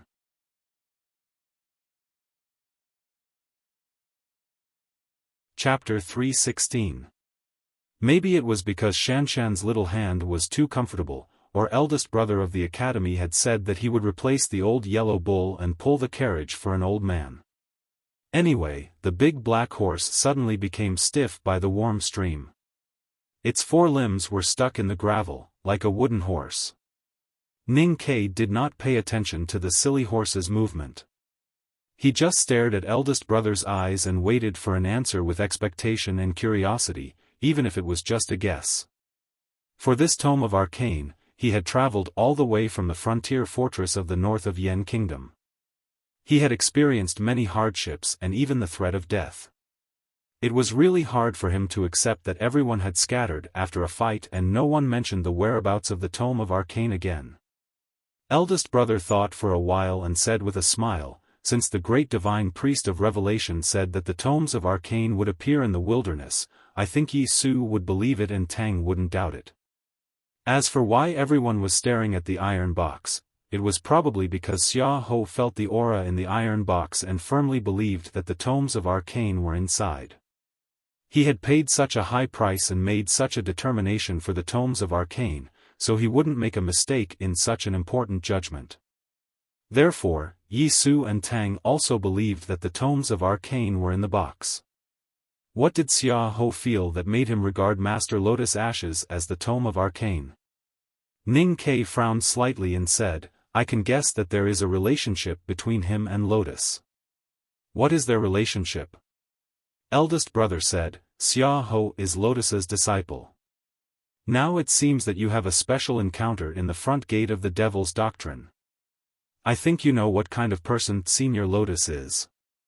Xiao betrayed the Devil's Doctrine and I'm afraid that Lotus will come back to him every night to make trouble. This is the so-called Heart Devil. Ning Ke was silent for a moment and suddenly said with emotion, Is there anything that you don't know, senior brother? Of course there are many. Even the headmaster of the academy admitted that there are many things that he did not understand, not to mention us disciples. Younger brother, you must know that no one in the world is born with knowledge. Speaking of this, eldest brother suddenly froze and looked at his face and laughed. Ning Ke did not notice the message hidden in eldest brother's expression. He said in distress, Senior brother, why do I feel that the topic seems to have been diverted to the South Sea? Can you stop interrupting and tell me where the tome of arcane might be? Eldest brother and youngest brother of the academy had their first long talk beside the warm bonfire in the bitter cold wilderness. In Ning Ke's memory, this long talk was very warm and peaceful, without any strangeness like when they first met. It was very smooth, but in fact it was not smooth at all. This was because eldest senior brother's rhythm was too slow. He seemed to think for a long time before he spoke, making sure that there were no mistakes or misunderstandings before he spoke. Moreover, this hypnotic rhythm could very well divert the topic to another place. Ning Ke asked about the whereabouts of the Piming hand scroll of the tomes of arcane. In the end, after a while, it turned into him reporting to the eldest brother about his whereabouts after leaving Chang'an and coming to the wilderness. From the academy students in the Blue Water Battalion to the girls from the Great River Kingdom by the Warm Stream, from the attack of the horse gang controlled by Xiao to the bullying in the palace, from the night of killing the Psyche Master Lin Ling of the Northeast Border Military, to the sniping of Prince Long Qing and the bloody battle with the Tao Addict, to entering the front gate of the Devil's Doctrine and encountering the mottled sword marks left by youngest uncle and the ghost. Like old monk among the bones and corpses. Eldest brother maintained a calm expression throughout the narration. Even when he heard about the Howran sword style left by youngest uncle in the world, he only sighed with emotion. Only when he heard that Ning Ke met Master Lotus in the front gate of the Devil's Doctrine did his expression change a little. Eldest brother looked at Ning Ke sincerely and said, I didn't know that the confinement array made by youngest uncle's sword style was so powerful. Even the headmaster didn't know that Senior Lotus was still alive. If he knew, I wouldn't have dared to let you enter the front gate alone. I wanted to let you cultivate and sharpen your skills, but I didn't expect you to encounter so many dangers. Youngest brother, I'm really sorry. At this moment, Ning Ke finally confirmed that this trip to the wilderness was arranged by the academy. The headmaster of the academy and eldest brother had indeed been secretly watching him. However, it was obvious that the seemingly omnipotent and omniscient teacher and eldest brother, who was so strong that no one dared to challenge by the bonfire, were not really omniscient. At least they didn't know that there was a Master Lotus hidden in the front gate of the Devil's Doctrine, who could draw out Xiao's inner demons even if he was turned into ashes. Thinking of the dangerous encounter beside the pile of bones and the ghost-like old monk who lowered his head and gnawed on the girl's flesh, Ning Ke couldn't help but burst into tears. He said with grief and anger, Eldest brother, you are too irresponsible. I'm sorry, I'm sorry.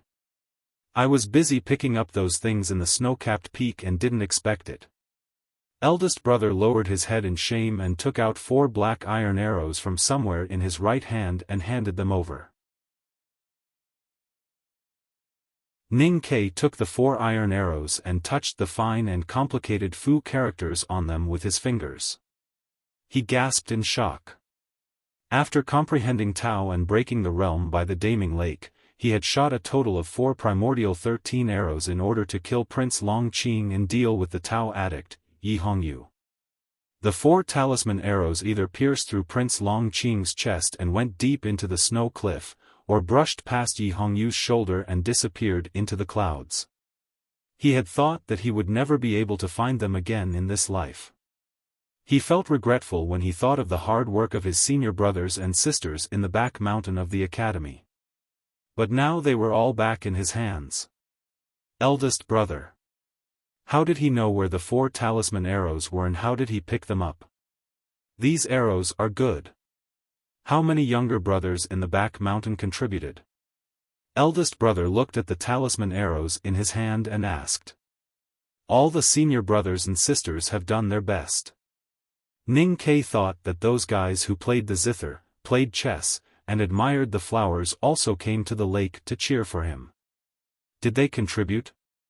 Eldest brother felt a little regretful and said, "It's a pity that I wasn't there at that time. Maybe the arrows could be better." Ning Ke was born to take advantage of the situation and move closer to eldest brother. He showed a sincere expression and said seriously, "Then let's try again when we return to Chang'an." Eldest brother was startled and then said honestly, "Okay." Ning Ke knew that eldest brother must have seen through his intention, but he did not expose it. He did not even tease him and just agreed. In the face of such sincerity, Ning Ke actually felt a little shy, which was rare. Speaking of which, the calligraphy addict is really nice to you. Eldest brother, why are you talking about this? You should thank her. I know. Eldest brother dug out a few sweet potatoes from the ashes under the fire with a branch and said, "Eat them. They are very fragrant. Leave these 2 for the calligraphy addict and your big black horse. Don't touch them." Ning Ke reached out to touch the sweet potato and was almost scalded. He was a little angry and said, "It's okay to leave one for Shanshan, but how can the big black horse be qualified to eat it?" Eldest brother was not used to his words. He thought that whether it was the big yellow bull raised by the headmaster of academy or the big white goose raised by Jun Mo, they usually ate with everyone. Why couldn't the big black horse raised by youngest brother? He shook his head and said, "Speaking of which, when I first entered the mountain when I was a child, I refused to eat meat because I always felt that everything has a spirit. Later, I was beaten by my teacher with a stick and saw the yellow bull eating meat, so I was forced to come here." Ning Ke listened to eldest brother's long-winded memories while fighting with the hot sweet potato. He suddenly came to his senses and raised his head, shouting angrily, "Senior brother, why did you change the topic again?" Eldest brother looked at him blankly and asked, "What did I change the topic?" If Xiaofan mistakenly thought that the iron box was the tomes of arcane because of Lotus, then what about Tang and Yisu? Tang did not come for the tomes of arcane. He wanted to kill Xiaofan and clean up the devil's doctrine. What about Yisu? Ning Ke asked. Eldest brother scratched his head and said with some uncertainty, "It seems that he came for me." Ning Ke shook his head after a moment of silence and said, "It's not that simple. The great divine priest of revelation said that the arcane would appear at the front gate of the devil's doctrine, north of the Hulun Sea. Since these super-mundane people came here, they must believe the great divine priest of revelation's words. What good does the great divine priest of revelation do for him and the divine hall by making such an untrue oracle?" He looked up at eldest brother and said, "Then where is the tomes of arcane?" Eldest brother looked at him and kept silent for a long time. Then he asked, "Do you really want to know?" Ning Ke said, "Everyone in the world wants to know." Eldest brother said, "But even if you know, how can it help you?" Ning Ke stared at him and said seriously, "Senior brother, do you know that curiosity can kill a cat?" Eldest brother shook his head and said seriously, I really don't know." Then he looked up at the gray winter sky of the wilderness and said curiously, "In fact, I have never understood why the great divine priest of revelation would make such an oracle. Now that I think about it, is it also some kind of lucky chance to have a curious younger brother?" After saying this, he took out the old book from his waist and handed it to Ning Quebec. Ning Ke took the old book in a daze and vaguely understood something. But he could not believe his own judgment at all. He looked down at the ordinary cover of the old book in his hand. After a long silence, he finally plucked up the courage to open the first page. His fingers were trembling because of nervousness and excitement, and the pages were flipped noisily. It was like the sound of water that once sounded by the pool on the mountainside of the snow-capped peak. This world did not know much about eldest brother of the academy. They only knew that the scholar in an old coat and shabby shoes always looked very clean no matter how much dust was on him. They only knew that the scholar was calm and happy. He loved to linger by the mountain stream and pool. He always had a water ladle tied to his waist. When he was thirsty, he would drink from it. He always held a book in his hand and often read it. No one knew that the book in the scholar's hand was the Tomes of Arcane. The Vming hand scroll of the Tomes of Arcane that had been lost in the wilderness for many years and had never appeared in the world. It was quiet by the bonfire for a long time. In fact, Ning Ke did not dare to read the old book seriously because he did not know what would happen after reading it. After a long time, he raised his head with difficulty and asked in a trembling voice, "This Tomes of Arcane has always been in your hands?" Eldest brother admitted honestly, "After observing the clouds at dusk that year and breaking the realm, the headmaster has always given it to me for safekeeping." Ning Ke gasped and then realized that the number of times he had gasped today seemed to be more than the number of times he had gasped in the past decade. He could not help but lament, no wonder senior brother sighed at Xiao's suffering. The Vming hand scroll of the 7 Tomes of Arcane had always been in the hands of eldest brother of the academy. However, no one in the world knew about it. Countless people were greedy for it and fought for it with their lives. Some people, like Xiao, did not hesitate to give up everything in the first half of their lives. Why did he have to suffer? Why was life so bitter? Fortunately, Ning Ke was now the youngest brother of the academy. For the academy, all kinds of bitterness in life were usually the bitterness of others. "It's here. I'm tired. I can't drink too much at night. I need to write. Besides, it's the middle of the month. Everyone has a new monthly ticket. Hurry up and vote. Thank you. To be continued. If you like this work, please come to Chidian. Come to vote for me. Your support is my biggest motivation."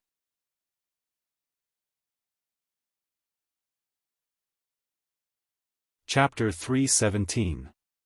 When Ning Ke gently opened the old book by the bonfire, an aura slowly emerged from the yellowish paper. This aura was calm and serene, as if it did not belong to the human world. In a flash, it floated up to the sky, as if it was going to disperse into the winter clouds and never return to the page.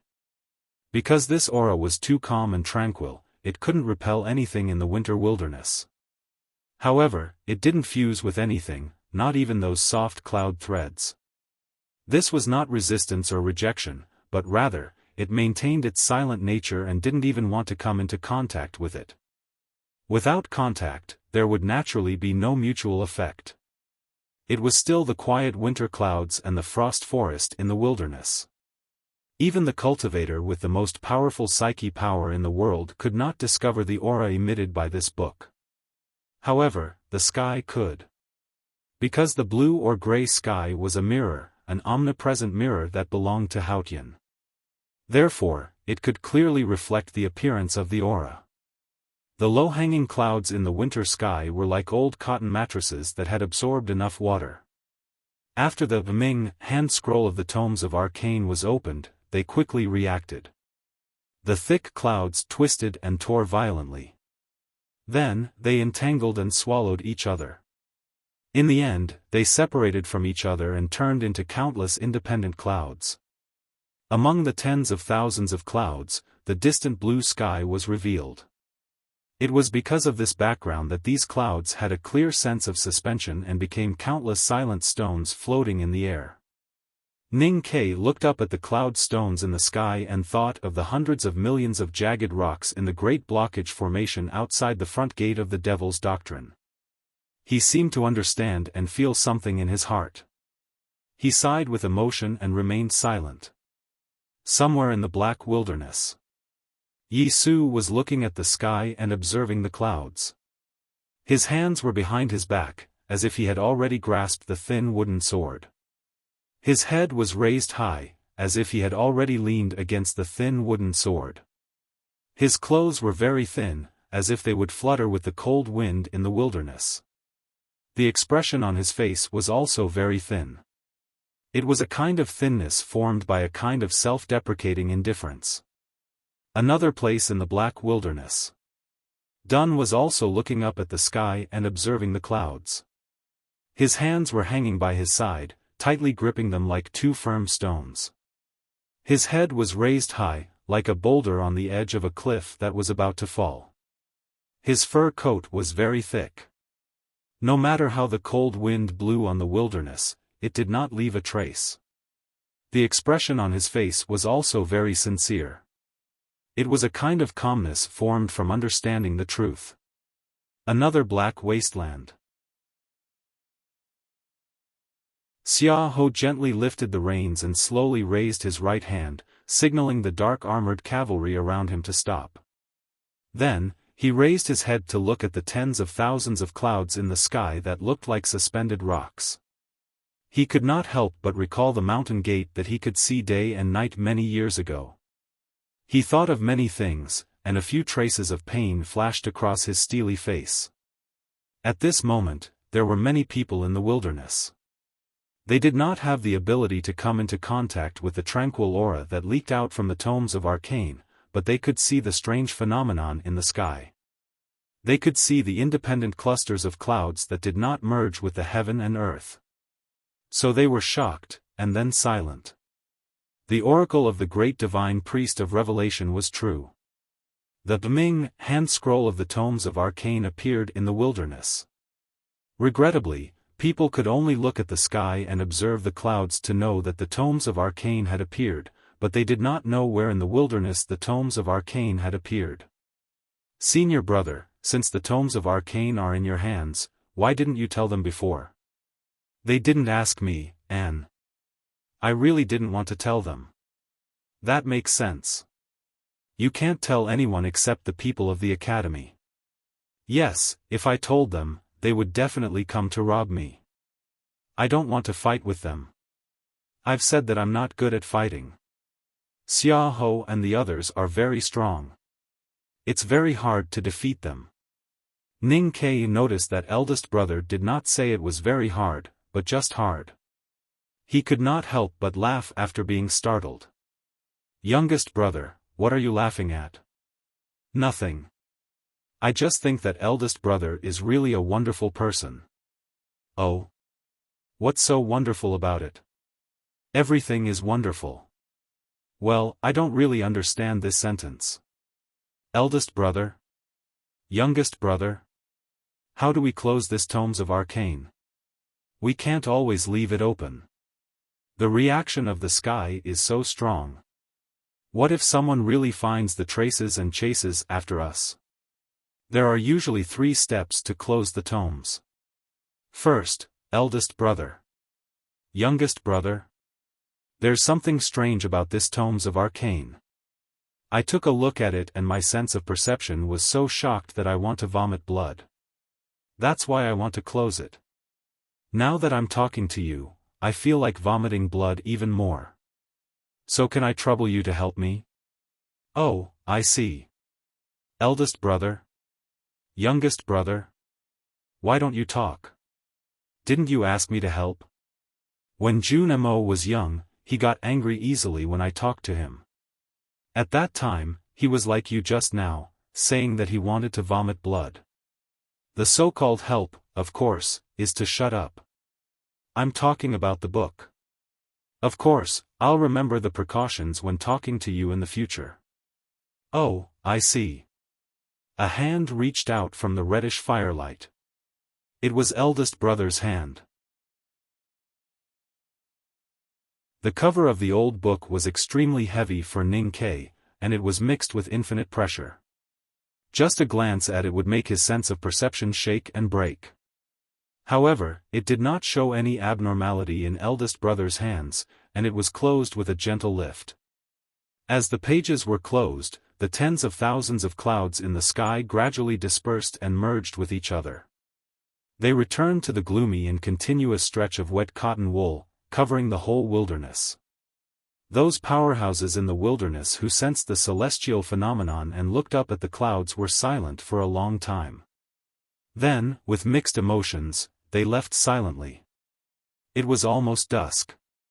A very faint red sunset shone through the clouds and shone on the cold forest in the wilderness. The warm stream, which was like a young girl's hair, reflected countless golden threads. The big black horse jumped like a clumsy monster sparrow by the stream. The beautiful young talisman master in a white coat chased after it. The color of the bonfire by the forest was getting darker and darker. Eldest brother put the leftover potato skin at his feet and asked slowly, "Did you find the Howren sword?" Ning Ke did not find the Howren sword that belonged to youngest uncle in the front gate of the Devil's Doctrine. But he knew what eldest brother really meant. So he nodded and said, "It's not the real sword, but I found it." Eldest brother looked very relieved and happy. He sighed and said, "That's good." After a moment of silence, Ning Ke asked very seriously, "Senior brother, why did you choose me to inherit youngest uncle's mantle?" The Bming hand scroll of the tomes of arcane had always been in the academy. Of course, the academy would not compete with other sections. It could only be for the mottled sword marks left by youngest uncle and the aura that wanted to return to the sect. Those sword marks and aura represented youngest uncle's spirit and mantle. They had been wandering outside because the front gate of the Devil's Doctrine was covered. Decades later, the front gate of the Devil's Doctrine was opened according to the heavens. It was at this time that the Empire and the Academy changed the plan for autumn practice and asked Ning Ke to lead the team to the wilderness. Now he naturally understood why. However, there were so many senior brothers and senior sisters in the back mountain of the Academy. He had the lowest state and the least experience. He had never met the headmaster of the Academy. Naturally, he was not the most favored one. So why did he inherit youngest uncle's mantle? Because this is your lucky chance, youngest brother. Eldest brother looked at him with a gentle expression. His clean eyes seemed to be able to see through Ning Ke's heart. Ning Ke murmured and repeated, "Lucky chance? What is lucky chance?" In headmaster's words, it is those inexplicable but natural karma. However, headmaster doesn't believe in lucky chance, but I do. In my opinion, Master Lotus, the divine hall for 1,000 years, the desolate man's invasion of the south are all the same. Youngest brother, you are the same. Eldest brother said, "You wanted to enter the academy, so you entered.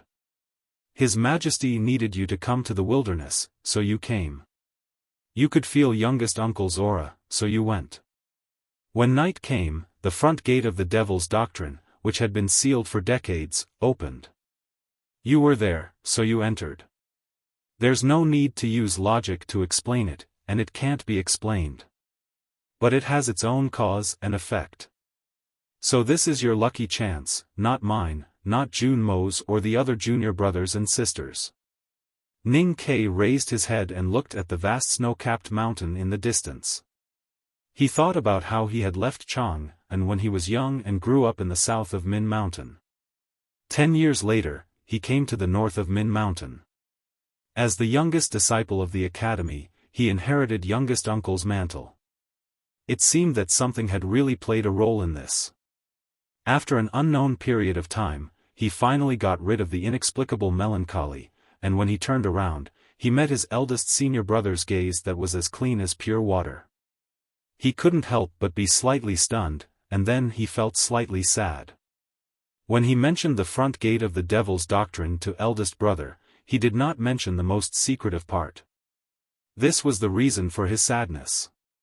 When he met eldest brother for the first time in the academy last spring, he was afraid of eldest brother's cleanliness and the aura that made people unable to hide their sincerity. Now that he knew that eldest brother was his eldest brother and would definitely treat him well, he naturally did not fear him anymore. However, he felt more struggling and painful.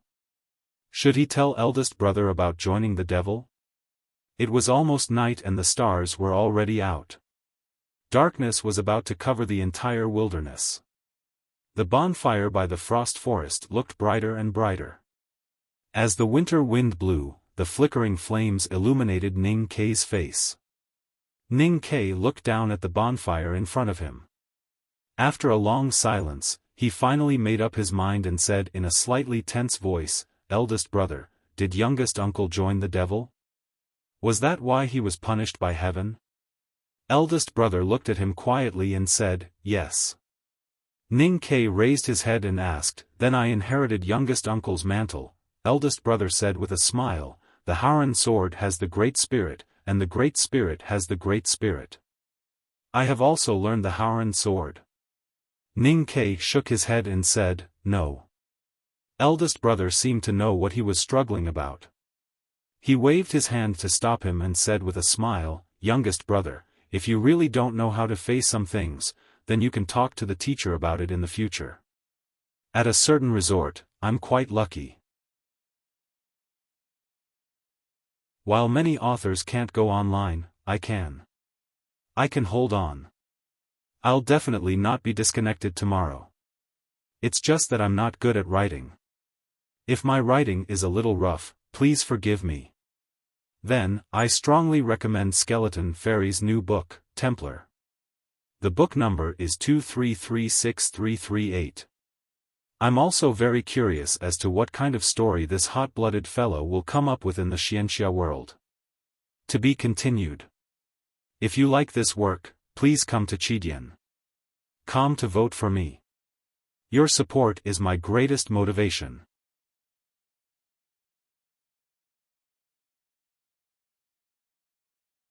Chapter 318.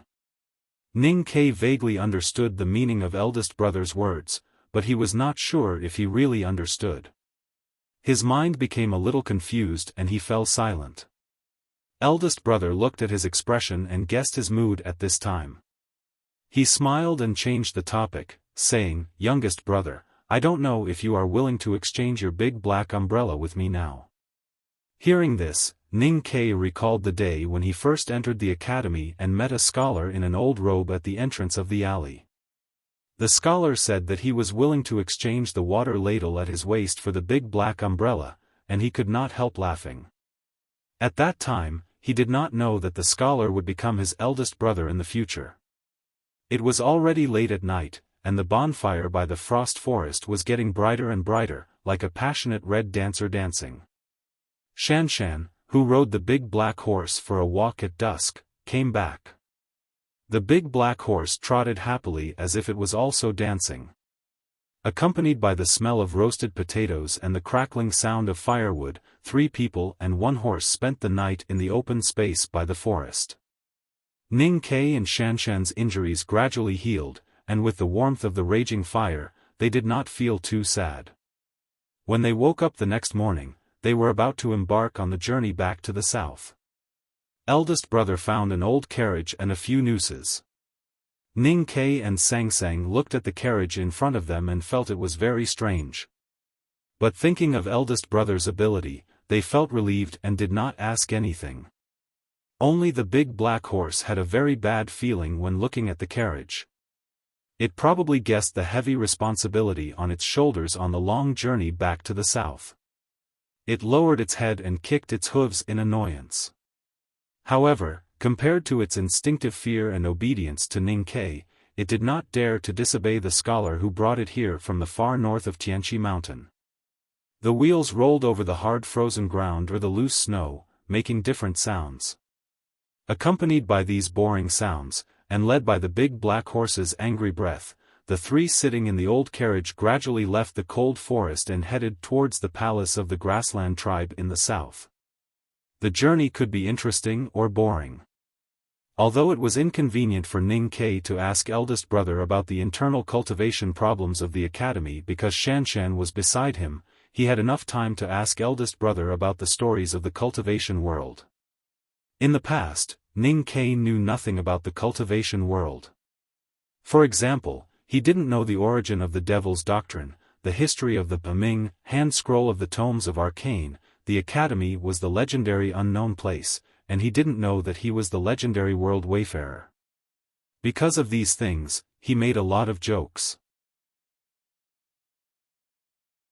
He even said in front of Shanshan that the world wayfarer was nothing. It was like giving himself a tight slap in the face. This kind of psychological trauma made him thirstily want to know the history of the cultivation world. Now that he finally had the opportunity to see all the scenes of the peak of that world through his seemingly omniscient eldest senior brother, how could he miss it? In the following days, the stories of cultivation continued in the carriage. Other than the fact that eldest brother spoke too slowly and almost fell asleep, it was a perfect homecoming trip for Ning Quebec. The grassland tribes were already close to the left tent palace. Would the Blue Water Battalion at the frontier fortress of northern Yen Kingdom be far away? If they went further south, they would enter the territory of the Tang Empire. After passing the two counties of Hebei and Gubei, they would see Chang'an. It was great that they could finally eat fried egg noodles again. It was great. The cultivation stories that eldest brother told Ning Ke were not secrets, at least to Mo Shanshan, the calligraphy addict, who was also from a famous sect. Therefore, she could not stay as excited as Ning Ke for a long time. She had heard many stories many times when she was young. Looking at Ning Ke's excited expression, she sympathized with Mr. First of the academy who had to play the role of the first teacher. She was even more impressed by Mr. First's strong patience. Other than the occasional sighs, Shanshan was also responsible for taking care of the big black horse's food and water. Most of the time, she was used to leaning against the window with her hands supporting her chin, looking at the scenery of the wilderness outside the window. The scenery of the wilderness in winter was really boring. She could not concentrate on the green grass and clear water. Therefore, in the end, she simply stared blankly. One day, Ning Ke finally noticed the girl's strange behavior. Looking at the faint sadness on her beautiful face, he was slightly stunned and asked, "Shanshan, what are you thinking about?" Now that the two of them were very familiar with each other, Shanshan was no longer used to using silence or coldness to cover up her shyness and nervousness. She did not turn her head when she heard his question, but still looked at the thick snow outside the window quietly. She said softly, "I have no brothers or sisters since I was young. I have no family. I don't know what that feeling is like." Ning Ke did not know how she became a disciple of the master of calligrapher, nor did he ask about her life.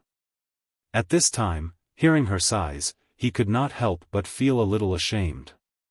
Then he thought of the rain in Lin 47th Street and realized that he did not know what unfulfilled wish Xiaojuzi had other than killing Xiao. He could not help but silently think that he was not a good choice for a friend in this life. After a moment, he got rid of this emotion and looked at Shanshan's beautiful side profile with a smile.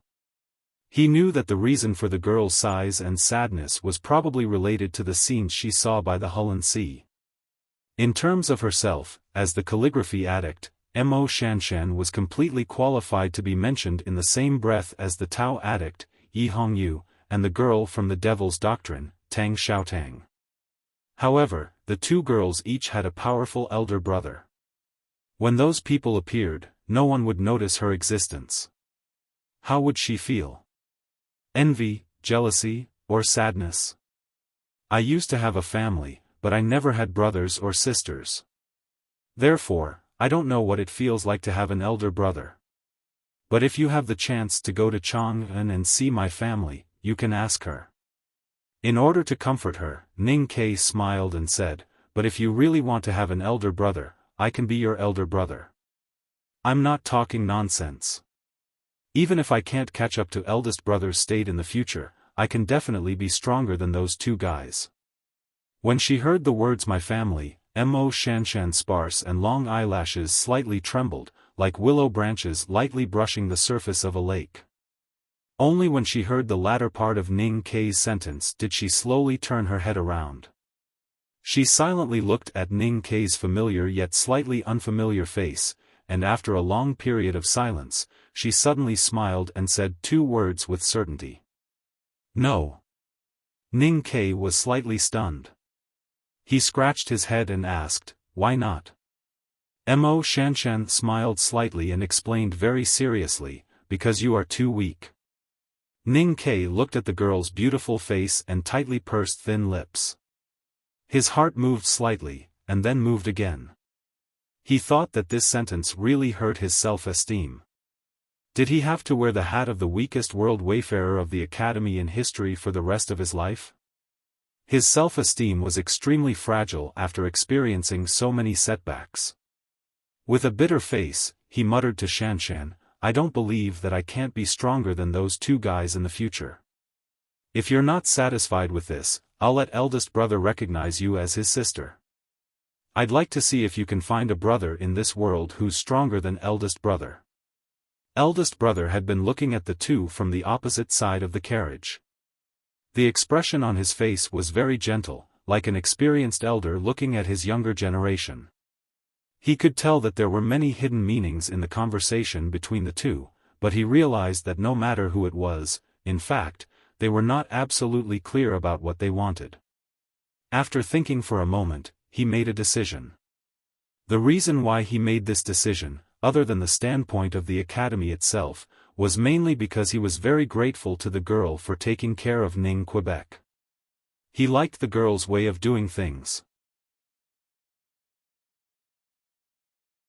This was because he had vaguely guessed something after following the headmaster of the academy to travel around all these years, and also because of the past that only belonged to him many years ago. When Shanshan heard this, she thought to herself, "What kind of status does Mr. First have in the academy have? It's fine if you and I are familiar with each other and joke around, but how can you involve Mr. First in this, not to mention asking him to accept me as his sister? Mr. First would definitely not care about such a ridiculous suggestion. But if he did not care, it would naturally be boring. How could she make Mr. First feel bored? The more she thought about it, the angrier she became. She glared at him fiercely, but because the girl's eyes were too loose due to her myopia, it was not scary to force her eyes to widen. Instead, it looked even more adorable. Suddenly, at this moment, eldest brother looked at her with a gentle expression, smiled and said two words with certainty. "Okay." The carriage suddenly became quiet. Ning Kai looked at eldest brother with a puzzled expression. He did not understand why his joke would get such a response. Of course, he did not think that eldest brother was also joking. Because, if eldest brother was joking, would he still be eldest brother? As for Shanshan, she was even more shocked and did not know what to say. She suddenly felt a little helpless and lowered her head, using her black hair to cover the complex and joyless expression on her face. She stared at the toe of the shoe sticking out of her skirt and did not dare to move. Eldest brother laughed at their reactions and added seriously, "It's my honor." Mo Shanshan finally knew that it was true. She raised her head and looked at eldest brother with mixed feelings. She knew what kind of lucky chance it was to be able to call Mr. First brother and sister of the academy brother and sister. She also knew how much benefit it would bring to her. For a moment, she felt an inexplicable fear and sincere gratitude. But most of all, she felt warm because of his gentle gaze. Eldest brother looked at her and asked calmly, "What do you plan to do next?" Mo Shanshan sat properly and calmed herself down. She answered seriously, I plan to meet senior sisters and junior sisters in the military camp of the Yen territory and then return to the Great River through capital Cheng and the South Jin Kingdom. Eldest brother smiled and said, if you want to return to the Great River, you have to pass through the South Jin Kingdom. But you don't have to go through capital Cheng. After entering the Tang territory, you can travel around Chang'an for a few days. What do you think? Mo Shanshan did not know why Mr. First suddenly invited her to Chang'an. She turned her eyes slightly and secretly glanced at Ning Quebec. No one knew what she was thinking, but her slightly round and beautiful face instantly blushed. Are we going to his Chang'an? She lowered her head and thought shyly. But what came out of her thin lips was something else. Her voice was even softer than the buzzing of mosquitoes in the winter wilderness. I'm afraid that it will delay Mr. First's journey. It is indeed inconvenient to be outside. My head is about to fall off. Rub it yourself. Sigh. To be continued. If you like this work, please come to Chidian. Come to vote for it. Your support is my biggest motivation.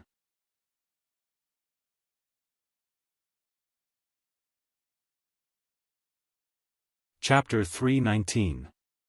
Eldest brother said gently, after we meet the teacher in Chang'an, we will change the way we address each other. Now you can call me senior brother like youngest brother. As for the itinerary, you don't have to worry about it. For me, cultivation is just a wandering.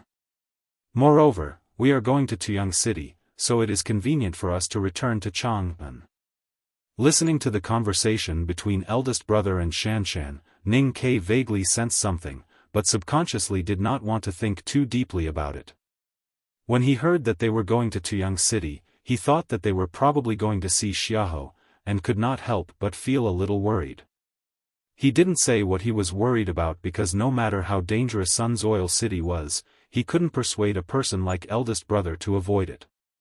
However, his worry was very clear.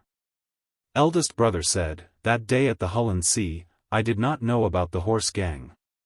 Now that I know, and with the fist that he handed over when snatching the tomes of arcane, he has to give an explanation for these things. His tone was calm and gentle, and his speech was still slow.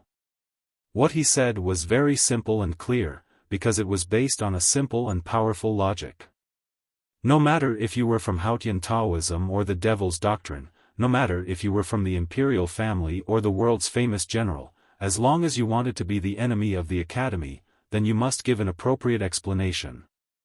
In this world, no one had to give such an explanation for a long time, because no one dared to disrespect the back of the mountain of the academy. The last time someone had to give an explanation was the peach blossoms on the West Hill Divine Palace's Peach Mountain. The wind on the wilderness kept howling from day to night, rolling up the thick snow on the surface of the wilderness. However, it could not find a clean place to throw the snow, so it could only fall to the ground helplessly. The snow was still so thick that neither the rolling wheels nor the unwilling hooves of the horses could make too obvious a sound on it. One day, the wind and snow gradually stopped, and the winter sun poked its head out from behind the clouds, casting a sneaky but not enthusiastic look at the ground. Suddenly, there was a dense sound of horse hooves behind a slight hill in the distant wilderness. Although it was dense, it was still clear that there was only one horse, so one could imagine how fast that horse was. The big black horse dragged the heavy carriage forward with difficulty in the snow. It lowered its head and slowly smacked its thick lips, looking extremely listless. When it heard the sound of horse hooves in the distance, it suddenly raised its head and looked in that direction. Its black eyes rolled quickly, looking extremely vigilant and inexplicably excited. A white shadow dashed out from behind the snow-covered hills like an arrow.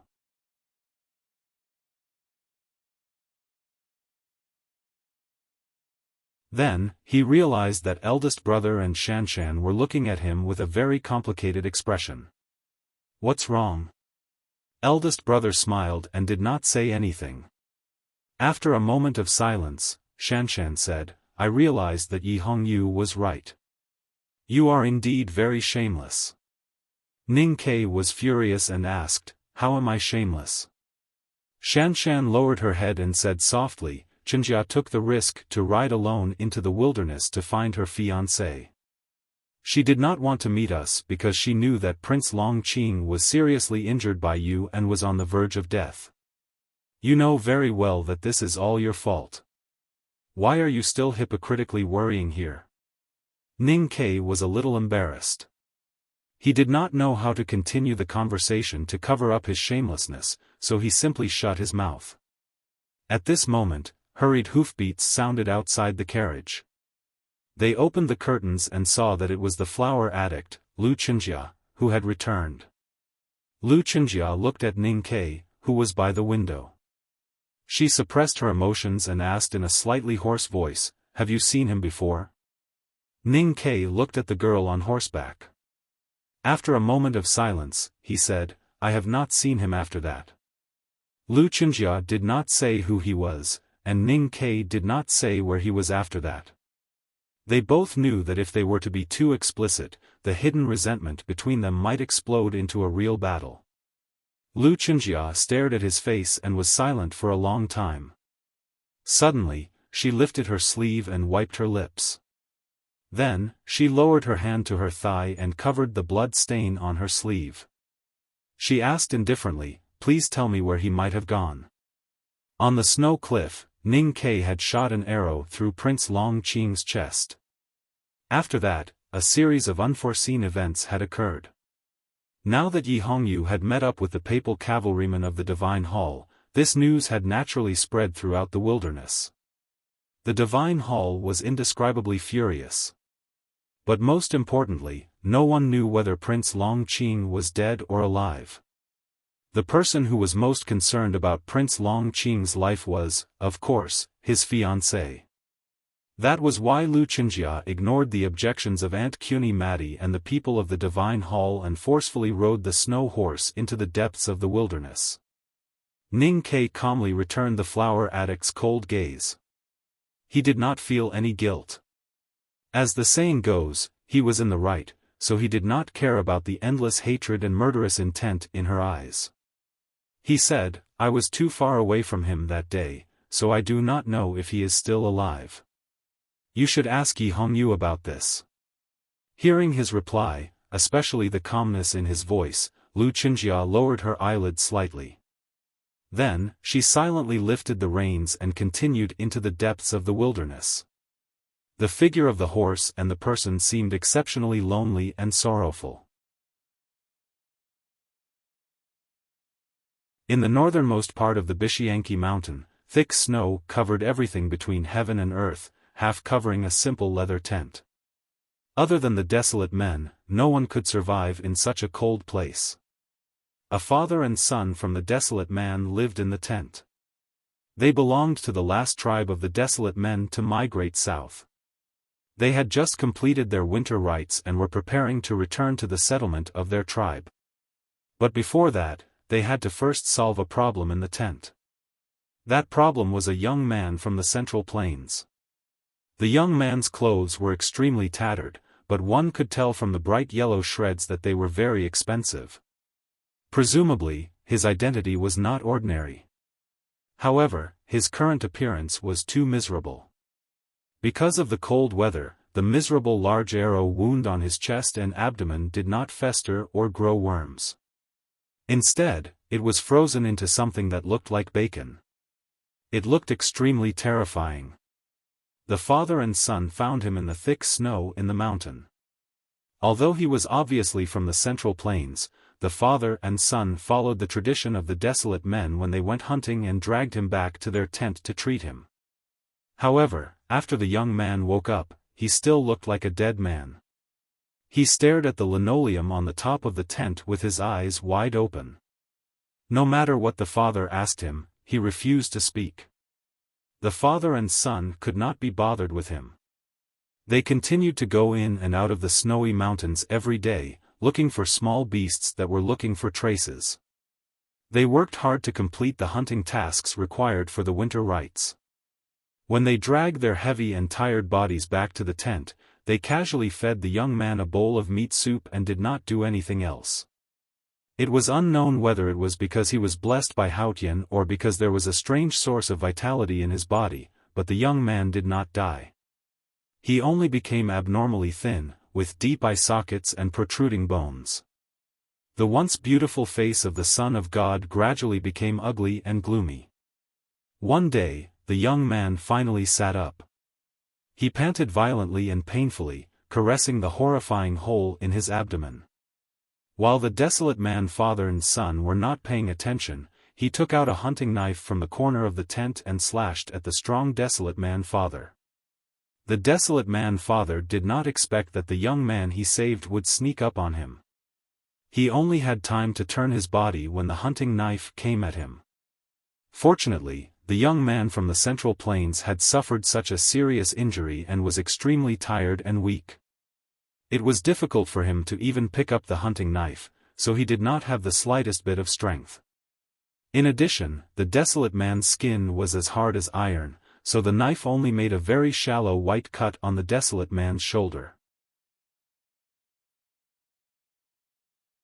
With a crisp slap, the desolate man boy, who was about to turn 12, knocked the young man from the Central Plains to the ground with a sullen face. He then began to curse loudly. However, the desolate man boy's voice was clear and bright, and his pronunciation of the Central Plains language was stiffer than his father's. His cursing was as clear as the shattering of an icicle, but it did not sound too dirty. The young man from the Central Plains did not listen to what the desolate man boy was cursing. He fell to the ground and coughed violently in pain. He looked at his trembling hands and his eyes were so dim that they looked like candles that could be extinguished at any time. "I'll definitely have to drink tonight and tomorrow night. I didn't drink much during the annual meeting, but who would have thought that the world is unpredictable? Umitba, it's still the same old saying, I work hard and keep updating. The people around me really saw my hard work." My comrades at the annual meeting were all shocked, thinking that old cat really didn't stop updating. Sigh, it seems like my laziness has become a thing of the past. I need to change, just like that young man in the wilderness. To be continued. If you like this work, please come to Chidian.com to vote for me.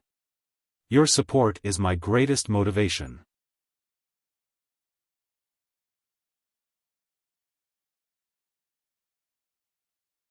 Chapter 320. There was dead silence in the tent. The young man looked at the hunting knife on the ground without saying a word, and no emotion could be seen on his face. After a long time, he seemed to recall something from the past, and a faint glimmer of light returned to his eyes. He held on to the ground and sat up with difficulty. He looked at the desolate man father and son and let his usual solemn and sacred expression return to his face. He said solemnly, "So sneak attacks are not that interesting." It was a very strange sentence, but he said it very seriously and solemnly. His tone was still the same as it had been for the past 10 years, calm and gentle, but with an innate arrogance and condescending indifference. However, he was no longer the beautiful divine son of West Hill, but a withered and filthy wanderer. Therefore, this expression on his face was extremely incongruous and even a little ridiculous. The desolate man father and son thought he was ridiculous, but they did not laugh. The desolate boy picked up the hunting knife on the ground and walked up to him, wanting to cut off his head like the beasts in the snow mountains. Seeing the shadow of the hunting knife coming towards him, the noble young man who had fallen to the wilderness finally felt the shadow of death, just like when he felt the arrow on the snow cliff. In fact, he was not unfamiliar with this feeling. In the first half of his life, he had seen the fear and confusion of countless prisoners when they were about to die in the serene prison. However, at that time, he had never associated this feeling with himself. The young man from the Central Plains was not afraid of death, at least he thought he was not. However, he really did not want to die in the hands of a desolate man boy. This way of dying was too absurd and unbefitting of his identity. He did not die because the desolate man-father stopped his son. The desolate man-father looked at his son and shook his head. He lectured, "Since we desolate men have saved people, there is no reason for us to kill them. Moreover, this young man from the Central Plains is obviously crazy. It is not auspicious to kill a madman." The desolate man-boy asked, "Then what should we do?" "We can't raise a madman." The desolate man-father explained, "Since he wants to kill us, we can't raise him anymore. Throw him out and let him fend for himself. Yama will decide whether he lives or dies. This is the fairest way." The temperature of the tent was extremely low. The young man was seriously injured and was on the verge of death.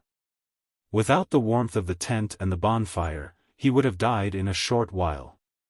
The desolate man father and son knew this very well. However, even if the desolate man had compassion, they would not be stupid enough to overflow. The father carried the young man out of the tent like a chick and threw him far away into a pile of snow. That young man was naturally Prince Longqing.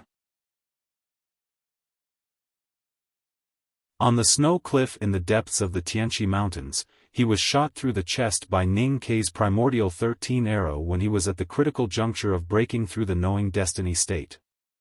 That arrow not only almost killed him on the spot, but also destroyed his cultivation state and confidence. History had already proven that being disturbed by external objects at the critical juncture of breaking through the realm would have serious consequences, such as being devoured by the qi of heaven and earth. Ning Kei's primordial 13 arrow was definitely not an ordinary external object or inner devil. The impact on Prince Longqing was not as simple as being devoured by the qi of heaven and earth. Because of that arrow, he could no longer cultivate for the rest of his life. In other words, he had turned from a powerful cultivator who could enter the knowing destiny state the fastest into an absolute wastrel. Some people were still alive, but they were already dead. They were even more painful and desperate than death. That day on the snow cliff, Prince Longqing was such a person. When the Tao addict pulled him back from the brink of death, he fell off the snow cliff like a walking corpse and walked towards the north of the wilderness in a daze. He went north because the night was longer there. Prince Longqing felt that the light of Haotian had abandoned him, so he chose to die on the other side of the night. At least this way, he would not stain Haotian's eyes. It was cold and snowy. He thought that he could become a zombie in the snow at any time. However, he did not know whether it was because of the pure Taoist aura that Yi Hongyu had poured into his body or the effect of the pill from the Jishou Abbey. He did not fall down. He walked painfully for a few days and then passed out in the mountains. If nothing else had happened at that time, when the pure Taoist aura in his body was gradually released and the effect of the pill completely disappeared, he would eventually become a corpse in the deep snow in the north of Tianqi Mountain. No one would ever discover his death. It would not be until thousands or tens of thousands of years later when the weather changed again and the snow melted and the frozen corpse was revealed. However, who would remember a person called Prince Longqing thousands of years ago? After being rescued by the desolate father and son, Prince Longqing was still perplexed, but his desire to die had faded a little. Because no matter who it was, after experiencing a soulless struggle between life and death, they would always have stronger feelings for the human world. Being able to live made him feel good to the desolate man father and son. However, deep in his bones, his hatred for the devil's doctrine and contempt for the desolate man still existed. The stronger the gratitude in his heart, the more pain and torment he felt. After a long period of silent thinking, he decided to defeat the desolate man father and son and then said something that he had never had the chance to say. "I forgive your sins on behalf of Haotian." Prince Longqing, who was in the tent, was in a very chaotic state of mind and logic. That state was between life and death, between light and darkness, between gratitude and hatred, between glorious memories and embarrassing reality. It was precisely because of this that he made such an inexplicable choice. The fact that he was thrown out of the tent made Prince Longqing sober up. He clearly remembered many things. He was no longer the West Hill divine son who had plucked peach blossoms in his hands. He was no longer the Prince of Yen Kingdom who had lived a luxurious life since childhood. He was no longer the person who was qualified to be the one who was expected to revive the Yen Kingdom. Instead, he was just a wastrel whose snow mountain and ocean of qi had been destroyed and could no longer cultivate. He lay in the cold snow, not knowing whether he was dead or alive. Images of the past flashed quickly in his mind. It was unknown whether it was because of these images or the cold, but his body became more and more stiff, his thin and dirty cheeks became paler and paler, and the luster in his eyes became weaker and weaker. Prince Longqing, who used to be Prince Longqing, was now like a poor beggar, silently waiting for his death on the snowfield where few people could be seen. However, fortunately, or extremely unfortunately, Yama, who was in charge of the night and death, seemed to hate the faint smell of light that still remained in this beggar, and refused to give him a sweet kiss. Prince Longqing sat until the early morning. His eyelashes moved slightly, and the slender and charming eyelashes fell with the rustling of frost. He indifferently looked at his chest and found that he was actually not dead. He slowly stood up and continued his journey that had been interrupted for some time. He walked toward the far north that was still immersed in the darkness of the night. Under the interaction of the wind, snow, and cold, the luxurious coat finally could no longer support itself. Threads of it fell behind him, and the bright yellow color had long faded. There was only a close-fitting undergarment left on his body, which was stained with black blood and black soil. It was so dirty that it was hard to tell whether it was blood or soil. He walked until noon, and the blazing sun shone on his head. However, there was no heat at all, as if it did not exist. He weakly looked up at the sky and squinted with difficulty. Then, he used all his strength to take a step forward. He felt something strange on the sole of his foot. When he looked down, he found that his shoe had been broken, and a sharp piece of ice had pierced deeply into the sole of his foot. However, he could no longer feel the pain. Prince Longqing weakly continued to walk with thin clothes, bare feet, and a seriously injured body. He did not know where he was going. He just followed the intuition deep in his heart, aimlessly but never deviated from the direction of the north. The darkness there had always been attracting him before his death, just like the light in the past. He did not know how long he had walked. Because he was too weak, he walked slowly, so he did not know how many miles he had walked. He did not feel hunger or pain, and those instinctive human desires seemed to gradually fade under the double torture of despair and death. However, he had to continue to walk north. He did not need to eat, but he had to support his body that could fall at any time. Therefore, he broke a branch on the road and used it as a walking stick. It was difficult for trees to survive in the wilderness of the far north. There were no thick branches. The thin branch only supported him for a few thousand feet before it broke. His body fell heavily on the snow, and some gray blood flowed out from the corner of his mouth. He struggled to get up, and his face was still expressionless. He stared blankly at the seemingly endless wilderness in the north, sighed softly, and then sat down. He did not know how many days he had walked, and how many miles he had walked, but he still did not walk into death, nor did he walk to the dark north. He felt a little regretful. He quietly looked up at the sky, watching the twilight gradually replaced by night. He sat in the cold wilderness for an entire night until the morning arrived. The first ray of sunlight shone on the monotonous snowy plain and shone on his slightly squinted eyes. Because he no longer had eyelashes, his eyelids appeared particularly smooth. It's finally dawn. He looked at the first ray of light in the east and murmured in a hoarse voice, "How good it would be if the sky would never be bright again. Why am I so afraid of seeing the sky now?" The hurried sound of horse hooves came from the south. Prince Longqing looked at the east in a daze, completely ignoring the sound coming from behind him. The sound of horse hooves came closer and closer. There was still a long distance between them.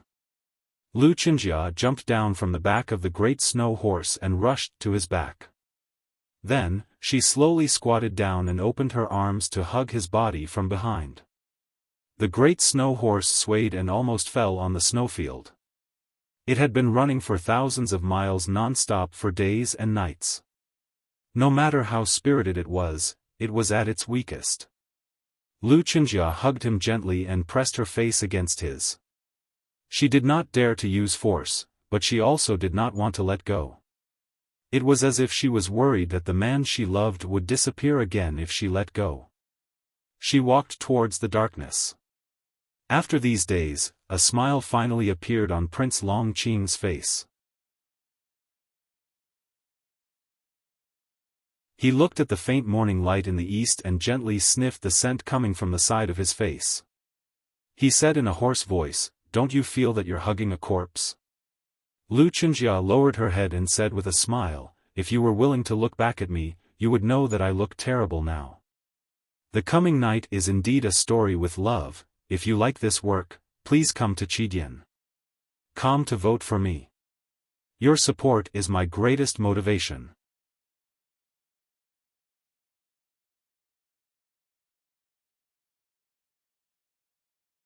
Chapter 321. She was the most beautiful flower addict among the 3 addicts in the world. After hearing the sad news, she did not hesitate to change into a plain robe and rode a white horse into the wilderness. She galloped for thousands of miles without rest. Her face was covered with frost and dust, but she was not haggard. Compared to her usual beautiful face, she was indeed ugly. Prince Longqing did not turn back to look at her face. His gaze moved from the morning light in the east to the dark night in the north. He sniffed the slightly sour smell and felt a slight sourness in his heart. He knew that his fiancée loved cleanliness the most. For her to have the stench of sweat in such a cold winter day, one could imagine how she had endured the entire journey. Because of the sourness in his heart and the exhaustion in his body, he suddenly felt tired. He looked down at the ugly wound on his chest and said indifferently, "I once had a dream." Lu Qinjia did not know what he wanted to say.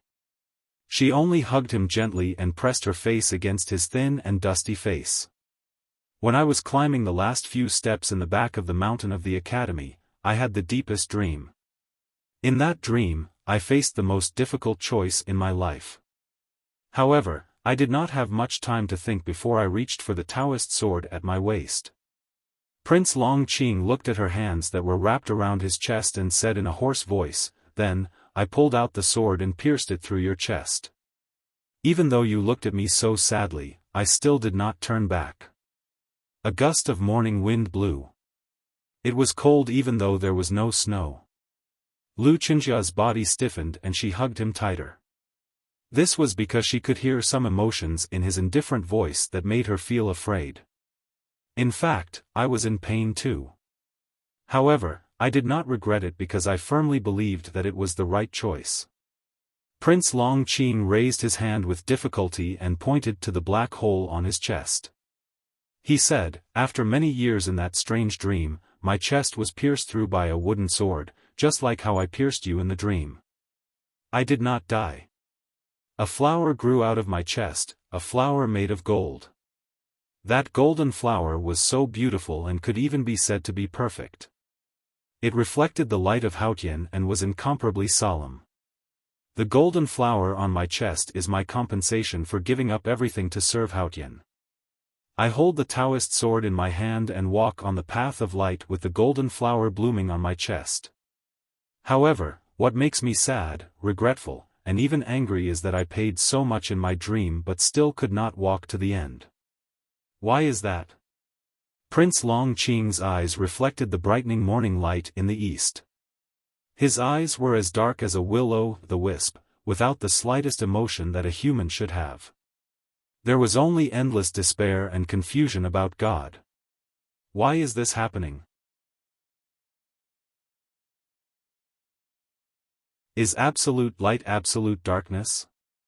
But what I see and what my Tao heart feels is light. Why did great heaven give me such a harsh trial? Does he think that my Tao heart is not firm enough? I have been so perfect since I was young. Why do I have to suffer so many setbacks? The light in his eyes gradually faded and became as dim as the first rays of dawn in the north. After a moment of silence, he laughed somewhat crazily and raised his right hand with difficulty to cover the pitiful hole that looked like the lips of a dying old man. He said, "Until Ning Kai pierced through my chest with an arrow on the snow cliff. There was no flower made of gold outside the hole, only a flower of despair. Only then did I realize that there is no such thing as perfection in this world. All the pride and glory in the past was just a footnote for the final destruction.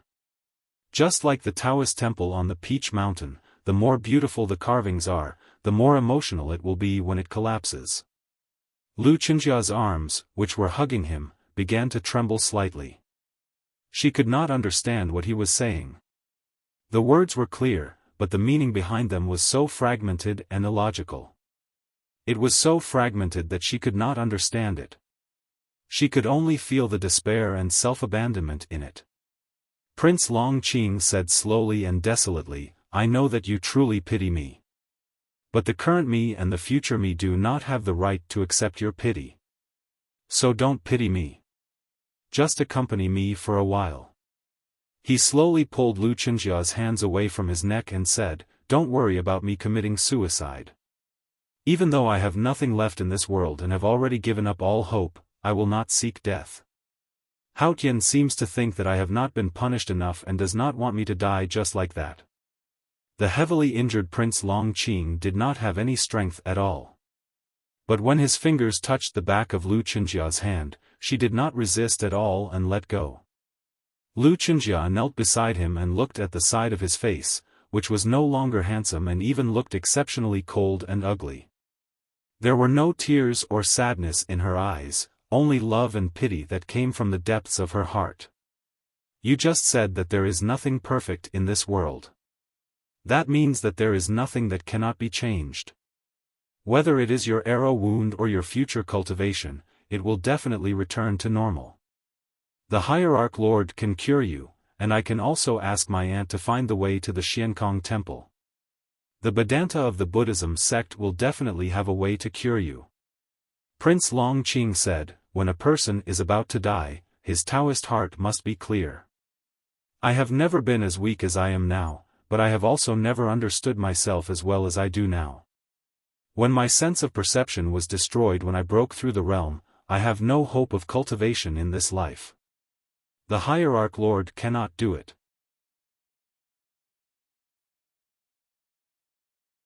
Even the divine priest of light in the U prison cannot do it, and those silent fellows in the Buddhism sect cannot do it either. Don't have any false hopes. No one can change my fate." He looked into the distance and said faintly, "On the stone outside the firewood gate in the back of the mountain of the academy, the headmaster of the academy should have left 4 words for me. I had originally forgotten them, but a few days ago, before I died, I somehow remembered them.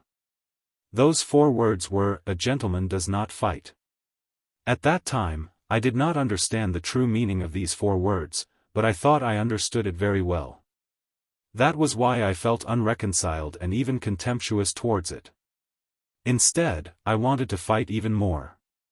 Only now do I understand that the headmaster of the academy was talking about my character, and a person's character determines his fate. I have been fighting all my life. Although you all do not know the true relationship between my brother Chongming and me, I have indeed been fighting with him, and the whole world knows that I am fighting with him for the throne of the secular world.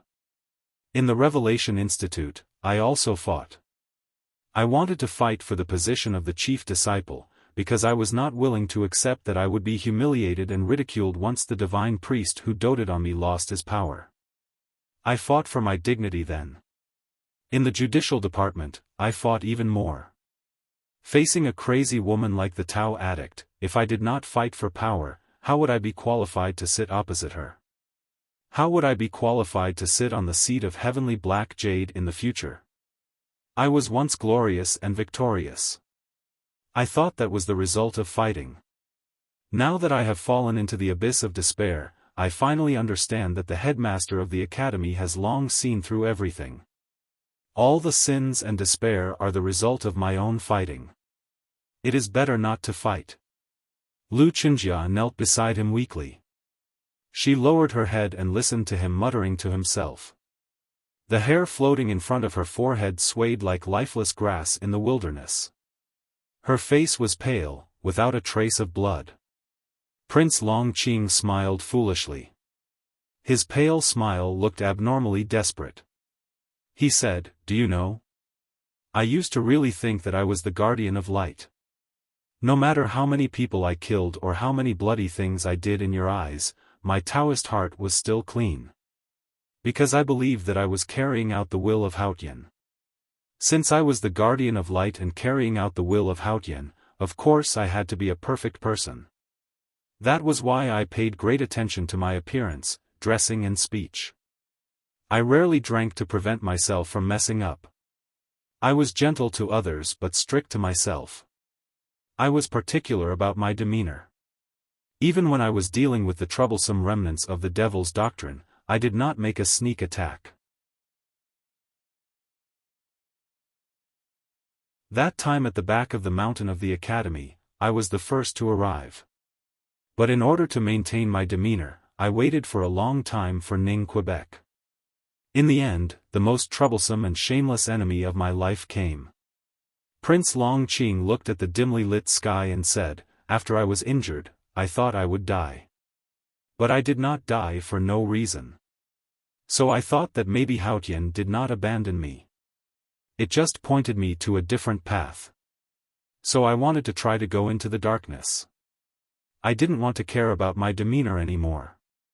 I gathered a lot of strength and courage. I picked up the hunting knife and chopped at the head of a 12-year-old desolate man-boy. But do you know what happened? I did not succeed. I was even willing to give up the light. I was already shameless. I had already planned to surrender to the darkness and walk to the other side of the absolute. But why did I not succeed? There was great fear in Prince Longqing's eyes. He murmured, "It turns out that this is not a story of Haotian's trial of believers. It is not a story of falling from light to darkness. It is not a story of pain but still hope. This is just a story, forgotten by Haotian. It is indeed painful to struggle between the light and the darkness. It is even more painful to surrender to the darkness. But that kind of pain is alive. It is alive. But what about me now? Even if I want to surrender to the darkness, I am still rejected. It turns out that I am not qualified to be abandoned by Haotian. I am just a small figure forgotten by Haotian in the north of the wilderness." He coughed painfully. His skinny body was as hunched as an old man's. It was as if he was about to become a pile of snow in the wilderness. Wuxia looked at him in a daze. Suddenly, the sadness in her eyes faded. She slowly stood up and steadied herself after swaying a little. She said calmly and firmly, "I will kill Ning Ke first." Is there any meaning to this? Prince Longqing stood up with difficulty. He turned around and held her haggard but still beautiful face. His dirty fingers caressed her skin slowly. He said, "There is no meaning to this." Wuxia looked at the face that was so close to her. She realized that this face had become extremely unfamiliar. Her heart ached and she bit her lower lip. She knew that if she could not get rid of the despair and inner demons in his heart, she would not be able to bring him out of the wilderness. But she also knew that there was no way for him to return to the way he was before. Prince Longqing had known her for many years. From the palace of the Yueluan kingdom to the Revelation Institute, they had been in love for many years. He knew very well how passionate the flower addict could be. He could guess what she wanted to do just by looking at her expression. He took 2 steps back with difficulty and distanced himself from her. He shouted coldly, "Don't try to knock me out. I am a useless person. But I don't want to be like those useless people who say things like don't pity me and please stay away from me. I just want to say a few simple words to you, can't I? Why do you have to do such disgusting things like those scholars and beauties? Do you want me to cry like an idiot?" Prince Longqing's voice was hoarse as he roared angrily at her. Lu Chenjia looked at him with a pale face. She held her hands in front of her chest as if she was begging. It also seemed like she was trying to use this action to soothe the pain in her heart. It also seemed like she was trying to show that she would not knock him out. There was a deathly silence in the cold wilderness. After a long period of silence, Prince Longqing restrained the crazed anger on his face. There was no life or hope on that once perfect face. He spoke slowly, coldly, and with a despairing gaze. He said, "Don't pity me. Don't make me think that you pity me. It would have been better not to have met you today." Lu Chenjia did not say anything. She slowly lowered her hands in front of her chest. Longqing turned around and picked up the broken branch. He continued walking towards the north. Lu Chenjia was silent for a moment. Then, she followed him towards the north. Longqing's injuries were too serious and his walking speed was too slow. After a long time, he had only walked a few hundred feet. He fell 3 times along the way. The branch flew far away and he no longer had the strength to pick it up. The wound on his chest split open again. Blood began to seep out of his thin clothes and condensed into beads of frozen blood when it came into contact with the cold wind. Lu Chenjia followed behind him. Her face grew paler and paler, but she did not go forward to help him. Prince Longqing was tired. He sat on the hard ground of the wilderness. He grabbed a handful of snow with his right hand and stuffed it into his mouth to chew. Then, he tried to stand up and continue walking north. Unexpectedly, he did not stand firm and fell heavily to the ground again. He angrily hammered the ground beside him. However, because he was too weak, the remaining snow on the ground did not even splash up. Lu Chenjia looked at him silently from behind. Longqing knew that she was behind him. After panting for a moment, he suddenly roared, "I've said what I needed to say. You've already met me. Why are you still following me? If you continue to follow me, I'll die in front of you." Lu Chenjia's body swayed slightly, but she quickly regained her balance. A look of determination flashed across the girl's beautiful face. Even the most delicate flower had thorns and stems. She had her own limits. She looked at the back of the dog-like man in front of her and shouted, "Then die in front of me." Prince Longqing's body stiffened slightly. Lu Chenjia's face was pale, but she stubbornly refused to cry. She shouted, "We've been together for so many years, but you still won't let me see you clearly. So, you won't even let me see you die? But I really want to see you. So, if you want to die, then die in front of me. I'll collect your corpse and then go back to the Central Plains to remarry." Longqing was silent for a moment.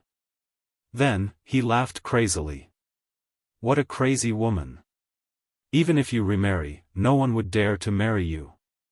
Lu Chenjia shouted, "Remarrying is marrying someone else. You'll be dead by then. You don't have to worry about that." Longqing was silent and continued walking north. Lu Chenjia did not speak either. She silently followed him north. The great snow horse followed behind them tiredly. From dawn to dusk, the wind and snow rose again in the wilderness. The cold wind was biting. The snow pressed down on them. They continued walking together. "I should be able to write more at night. It should be around 8 or 9 o'clock. To be continued. If you like this work, please come to Chidian. Come to vote for me. Your support is my greatest motivation."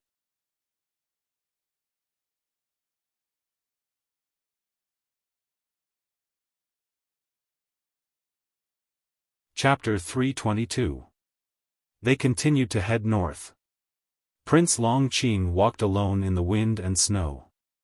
The flower addict, Wuxia, followed silently from afar. The snow horse kicked its hooves soundlessly to get rid of its fatigue. They walked from dawn to dusk and then from dusk to dawn. They did not know how many days they had walked and how far they had walked. The dark night in the north of the wilderness was still so far away. Along the way, Prince Longqing chewed on snow when he was thirsty and swallowed a few mouthfuls of saliva when he was hungry. The more he walked, the weaker he became. It was as if he could collapse at any time. Wuxia had been waiting silently for that moment to come. However, although he fell many times, he climbed up with difficulty every time. She did not know how such a weak body could contain so much vitality. Wuxia looked at the figure dozens of feet away in silence. She maintained a distance and did not move forward because she knew that he did not like it. She chewed on snow when she was thirsty and took out rations from the horse's back when she was hungry. Looking at the figure that was weak because of hunger, it took a lot of effort to suppress the urge to give him food. They walked from the beginning of the snow until it stopped and from the beginning of the wind until it stopped. The two of them and the horse were still in the cold black and white wilderness. They could faintly see the majestic Tianqi mountains in the distance. It seemed as if they could not walk out of this hopeless world no matter what. One day, Prince Longqing suddenly stopped and looked at the unreachable night in the north. His fingers that were as thin as a withered tree trembled slightly and then relaxed. A branch that he had picked up a few days ago fell from his palm and hit his foot. He looked down at his grayish-white toenail and realized that it was not bleeding. He raised his head and continued to squint at the night in the north. Then, he slowly turned around and looked at Wuxia, who was dozens of feet away. In a hoarse voice, he said, "I'm hungry." Wuxia's eyes became wet and she almost cried. She forced herself to calm down and took out the rations with trembling hands. She softened them with the warm water that she had secretly prepared every day and then brought them to him. He did not say anything else. He looked at her no longer tender and rough palm and hurriedly swallowed the rations. Then, he rubbed his throat in satisfaction and continued on his way. But this time, he did not go north. There was no sign, no reason, and no words. He thought that he had been abandoned by Haotian and no longer tried to go to the embrace of the night. Instead, he turned around and went south to the central plains. Wuxia stared blankly at his back. Her joyful mood gradually turned cold. She was sure that Longqing had not decided to regain his vitality. Instead, he had truly lost all hope, including the darkness. Yes, he was still alive. But was this living Longqing? She led the snow horse and followed behind Longqing. She peeked at his face and whispered, "Actually, it's good to go back to capital Cheng. When we were on Peach Mountain, you often said that you missed the garden of the imperial palace. Shall I go with you?" Prince Longqing glanced at her indifferently. It was no longer the arrogant indifference that came from the bone marrow, but the indifference of a passerby who had given up on himself. He mocked, "How could you be so stupid? Why would he go back to capital Cheng? Assassinated by those ministers loyal to Chongming? Or was he ordered to die by imperial father for the sake of the bigger picture?" Wuxia was stunned and immediately came to her senses. She understood that if Longqing returned to the capital of the Yan kingdom, he might not even be able to see the next morning. That was because he was not the Westhill divine son who had the support of the divine hall. He was just an ordinary person who was involved in a dangerous fight for the throne. How could he be lucky? The hierarch has always admired you. Besides, there's also the divine priest of judgment. She said carefully. "Idiot, do you really think that Peach Mountain is a place of light and holiness?" Prince Longqing looked at her and said mockingly, "What appreciation and value are all based on your strength. Yi Hongyu won't lie, and she doesn't have to. I've already been crippled by Ning Kei's arrow. What use do I have to the Divine Hall? Do you really think that just because I'm good-looking, I can really help the temple attract believers? Those old guys on Peach Mountain have no respect for anyone but Haotian. How could they have sympathy like you? These words were harsh and vicious, but there was no way to refute them. Lu Chenjia lowered her head and muttered, "Can we go to Yueluan if we really can't do it? You know that I've prepared a garden in Jingshan that I've been waiting for you to see." She knew that she had said something wrong the moment she mentioned Yueluan. As expected, Prince Longqing's expression grew colder and colder. His eyes even revealed a look of disgust.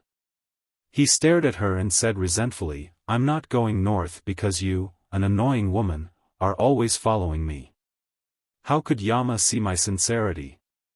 I don't want to die, so I can only go south. It's that simple. But my not wanting to die has nothing to do with you. So if you're willing to give me food, you'd better shut up." Lu Chenjia slowly clenched her fists and pursed her lips. She looked at the shadows cast by the setting sun in the wilderness. She looked at her own shadow and the shadow of the man opposite her. She realized that no matter how hard she tried, they could not overlap. All the way to the south, and further south. The wind and snow had stopped and there were signs of beasts in the wilderness. The longer they walked south, the closer they were to the prosperous and real human world. However, the shadows of two people and a horse on the surface of the wilderness maintained a sad distance. The Yen Kingdom was located at the northern end of the mainland. It shared a border with the grasslands left King's Palace. There was also the terrifying Tang Empire beside it. Therefore, it was difficult to say that the country was strong and the people were not rich. It was the end of the year and the cold of winter was thick. Homeless beggars could be seen everywhere in capital Cheng. A skinny beggar might arouse the sympathy of the people, but 100 skinny beggars would only arouse the disgust and fear of the people. The restaurant owners on the streets and alleys of capital Cheng could only see beggars. Naturally, they would not be able to enjoy giving out porridge like their counterparts in Chang'an. Whether the beggars could fill their stomachs depended on their own ability. A beggar as thin as a ghost was walking aimlessly in the streets of Qingjing with a broken bowl in his hand. He didn't attract anyone's attention. The familiar street scene didn't attract his attention either. His attention was completely attracted by the aroma coming from the restaurant of the hotel. It was a pity that he didn't have a unique knack for begging like those old beggars. His coat still smelled sour in the cold wind, and his dirty hair was more tangled than the rope at the city gate. It was impossible for him to enter those places. He was chased out by 3 restaurants in a row. The waiter of the last restaurant even hit him hard on the thigh with a stick and then kicked him to the middle of the street. The skinny beggar's face was covered with dirt and it was impossible to tell his age. He stood in the middle of the street with his hands on his waist and a bowl that was even more broken. He cursed at the restaurant in the middle of the street. His foul language was even more stinky than the dirt on his body.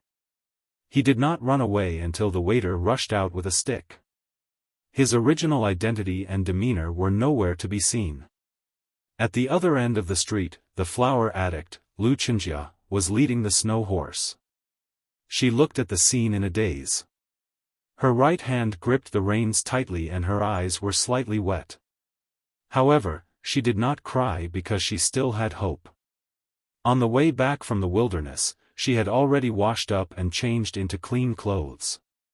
However, because of her unhealthy complexion and thin figure, she looked particularly haggard, which made her look even more pitiful. If it weren't for the snow horse beside her, which was obviously a precious animal, who knew how many city guards or people in Jianghu would have bad intentions towards her. These few days, she had seen Longqing return to the capital of the Yen Kingdom incognito. She had seen him wandering the streets and the lowest level of the secular world. She had seen him being beaten by the waiters of the restaurants with sticks. She had seen him struggle to survive. There were many times when she could not help but want to go up to him, but she did not dare to. This was because on the way back from the wilderness, Long Qing no longer asked her for food when he saw people. Every time she wanted to help, he would scream crazily. He would even pick up anything that he could touch and throw it at her, whether it was rocks or mud, except for the broken bowl that he used to beg for food. Lu Chenjia was very sad. She was sad because of Long Qing's current situation. She was sad because Long Qing had driven her away. More importantly, she realized that Long Qing could only throw rocks and mud at her like a naughty child or a real beggar. Every time she thought that Long Qing would also realize this reality, he was sensitive and proud. How painful and uncomfortable would he be? Prince Long Qing, who had become a beggar, finally managed to get half a frozen steamed bun from a woman's basket in the evening. He proudly stuffed the steamed bun into his arms. He thought of the half-urn of cabbage and clapper soup that he hid in his residence. He hummed a song that he had heard from his classmates in the Revelation Institute in West Hill and left the city in his old shoes. There was a Taoist temple outside the city. Prince Long Qing passed by the Taoist temple but did not enter. He did not even look at the Taoist temple. In the past, if the Taoist temple knew that Prince Long Qing was outside, it would have cleared out the entire temple and paved the way to welcome him as if he was an ancestor. However, a few days ago, when the little Taoist learned that he wanted to stay in the Taoist temple, his eyes were filled with disdain. That was why Long Qing did not stay in the Taoist temple. He stayed in an abandoned Buddhist temple outside the city. Now, Long Qing was very dirty. His hair was unkempt and his face dirty. His hair was knotted and could not be untied. Fortunately, it was winter, so the wounds on his chest and abdomen did not rot and there were no mosquitoes following him. Otherwise, the beggars in the temple would not have allowed him to stay there. When he returned to the temple, Long Qing realized that he was not too hungry.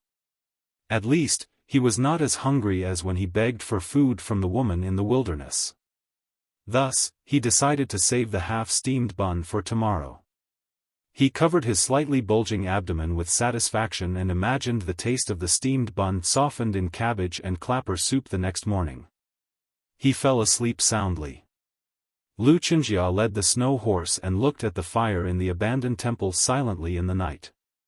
She knew that there were many beggars inside and that they were probably bragging about their rewards today.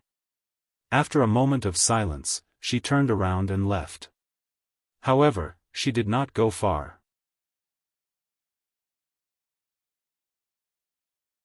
She rested in a forest not far from the abandoned temple for the night. She thought that Long Qing did not realize that she was still following him. After all, she was a powerhouse in the upper see-through state. Now, Long Qing was just an ordinary person. However, she had forgotten one thing. As a couple who had known each other for many years, she could clearly sense where Long Qing was even without using her psyche power. This had already become a habit or intuition. However, the fortunate or unfortunate thing was that Long Qing also had this intuition. See you all tomorrow. To be continued. If you like this work, please come to Chidian.com to vote for me. Your support is my greatest motivation.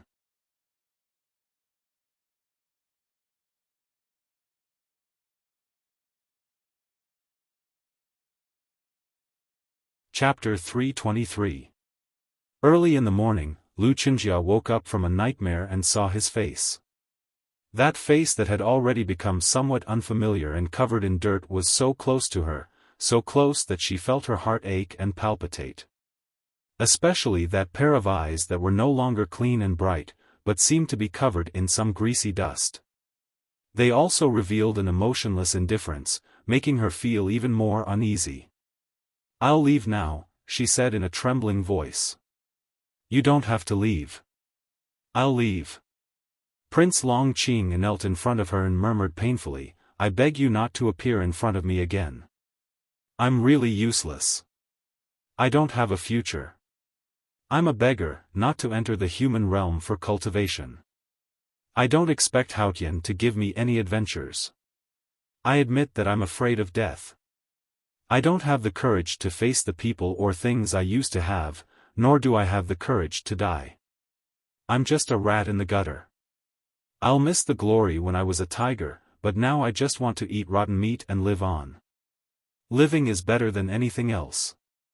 Lu Qinjia looked at the beggar kneeling in front of her and thought of the perfect man who had once been elegant. Her heart ached so much that she could not bear to touch him.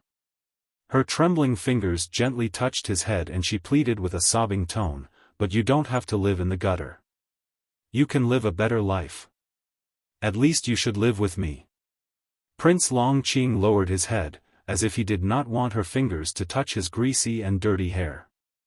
He begged with a trembling voice, "But I don't want others to know that I'm still alive. As long as I'm with you, I'll definitely be seen by others. And if I hide in the gutter and live on, no one will know that it's me in the past." Lu Qinjia looked into the distance in a daze. Her palm slowly fell and gently touched his face. The face that was once familiar but now strange, the face that she had once loved so much. "Now in this world, only you know that Prince Longqing is still alive. If you forget him, then he is dead. I once stabbed you with a sword in my dream. In fact, if I still had the ability to kill you now, I would stab you again without hesitation. Because I don't want to be that Prince Longqing anymore. I just want to live." After saying this, Longqing left the forest without looking back. It was already dawn, and the morning light shone on the dilapidated temple. He returned to the temple with his back hunched. He stared at the broken wall covered with snow for a long time, and then he was awakened by the hunger in his stomach. He went back to the brick wall beside his seat and groped for a long time. After searching for a long time, he still found nothing. The half-steamed bun and the half-urn of cabbage and clapper soup that he had hidden there were gone. Even the urn that he had treated as a treasure was nowhere to be seen.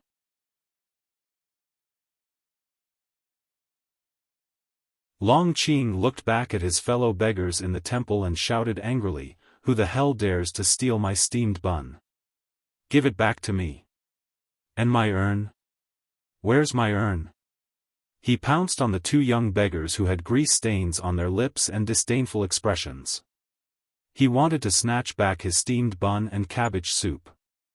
However, he had been seriously injured and his body was weaker than an ordinary person's.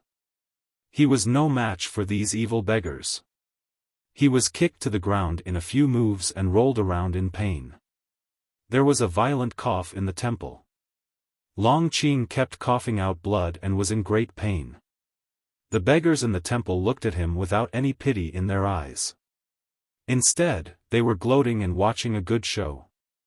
He wiped the blood stains off the corner of his mouth and retreated to his seat with difficulty. He buried his head between his knees and murmured in pain, "Back then, I lived a luxurious life in the palace and enjoyed endless glory on the Peach Mountain. Why would I care about half a steamed bun? So what if I give it to you? You heartless bastards. Even if I bully you for the rest of your lives, you won't be able to eat snacks in the palace." Outside the dilapidated temple, Lu Qinjia covered her mouth tightly. Her pale face was filled with pain, and her tears fell like dew on flower petals. On the long journey from the wilderness to capital Cheng, no matter how Longqing tortured her mentally and verbally, no matter how hopeless and painful she had never cried, until now. Even if she cried in pain, she still could not let it out. After a while, she held the reins and left the temple in a daze. She walked into the distance aimlessly. The snow horse behind her lowered its head and looked extremely sad. Not long after she left, the fight in the temple broke out again. It was unknown whether it was because the beggars were unhappy with this new beggar who was dirtier and smellier than them but seemed to be out of place, or because Longqing's murmurs had angered some people. Anyway, it was another beating. A clear cut appeared on Longqing's face. The blood washed away the dust on his face, revealing his skin that was as smooth as jade.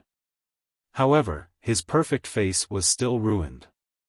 Long Qing touched his face and looked at the blood in his palm. Suddenly, he laughed crazily and stretched out his right foot to trip a beggar. Then, he took out the broken bowl from his clothes and smashed it hard on the beggar's face. The porcelain shards cut deeply into the beggar's cheek. One of them went deep into his eye socket and suddenly appeared on his eyeball. Blood splattered everywhere. The scene was extremely terrifying and everyone in the temple exclaimed. Long Qing then used the broken bowl shard to cut the beggar's throat. Murder! Murder! The beggars surrounded with weapons and shouted in horror. However, no one dared to stop Long Qing because there was no emotion on Long Qing's face.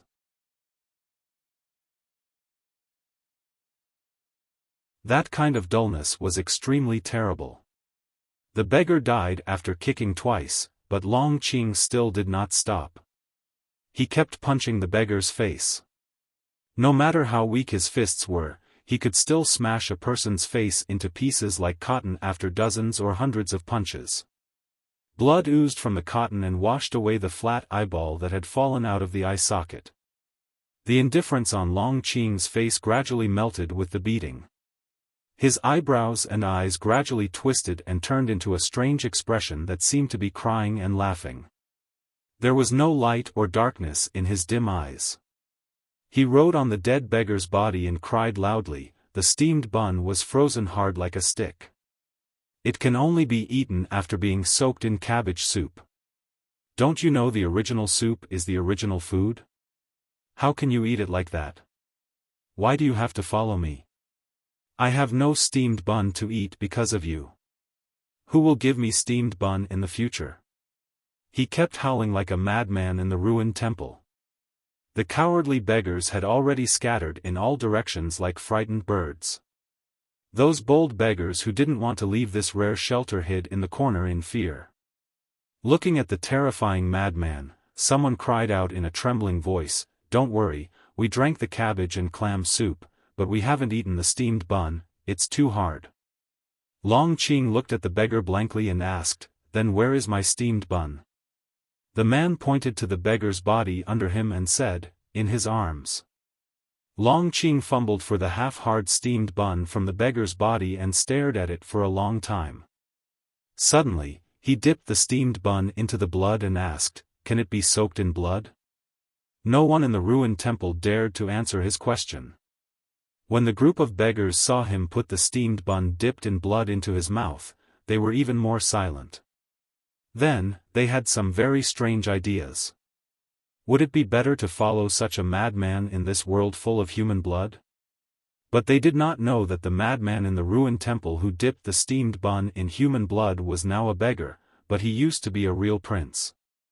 Even if he became a prince among beggars in the future, what was the point? Recently, the atmosphere in Tuyang City, which was located in the farthest northeast border of the Tang Empire, was particularly unusual. When 1,000 black-armored cavalrymen returned from the wilderness, the atmosphere became more and more intense. Even the wolves in Min Mountain far away from the city seemed to be afraid of the atmosphere here and did not dare to howl at night. The reason for this was naturally related to the 1,000 black-armored cavalrymen. The soldiers and civilians in the city had vaguely heard the news. The military ministry of Chang had sent a stern letter to inquire why such an important transfer of troops had not been heard from either the military ministry or the palace.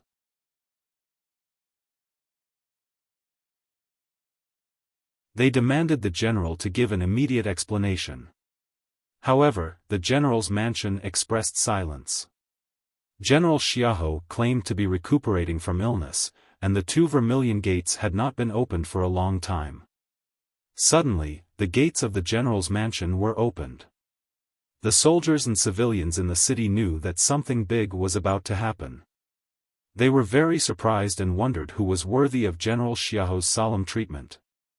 A shabby horse carriage slowly entered Tuyang City under the gaze of countless people. Compared with the shabby carriage that could fall apart at any time, the big black horse that pulled the carriage was unusually handsome and very tall. When it shook its head, it looked very simple and happy. The soldiers and civilians of the frontier fortress had seen many war horses, but they had never seen such a mount. They could not help but wonder who was in the carriage and how could he be so extravagant as to use such a horse to pull the carriage. A corner of the window curtain was lifted. Ning Kei in the carriage looked at a beggar under the city wall and thought of something. After a moment of silence, he said, "No matter how hard it was for me in Sangsang back then, we never thought of begging." Eldest brother looked at him and asked with slight surprise, "Why?" Ning Kei looked at the broken bowl in front of the beggar and said, "Because things that are obtained by begging are always easily taken away by others, and the food that I beg for is not delicious. Compared to beggars, I would rather rob." Mo Shanshan did not understand the logic of his words. She thought carefully for a moment and said, "Are thieves and robbers more worthy of understanding and sympathy than beggars? This is the crux of the problem." Ning Kei put down the curtain and looked at Mo Shanshan seriously. He said, "Understanding and sympathy are very cheap emotions. This world is always dangerous. If you want to live, you have to learn to reject these emotions. You can't let yourself be immersed in these emotions. I have always thought that those who pretend to be lonely, pretend to be desperate, cry, hurt themselves and their families, and think that the whole world has wronged them are the trash of the trash." To be continued. If you like this work, please come to Chidian. Come to vote for me. Your support is my greatest motivation.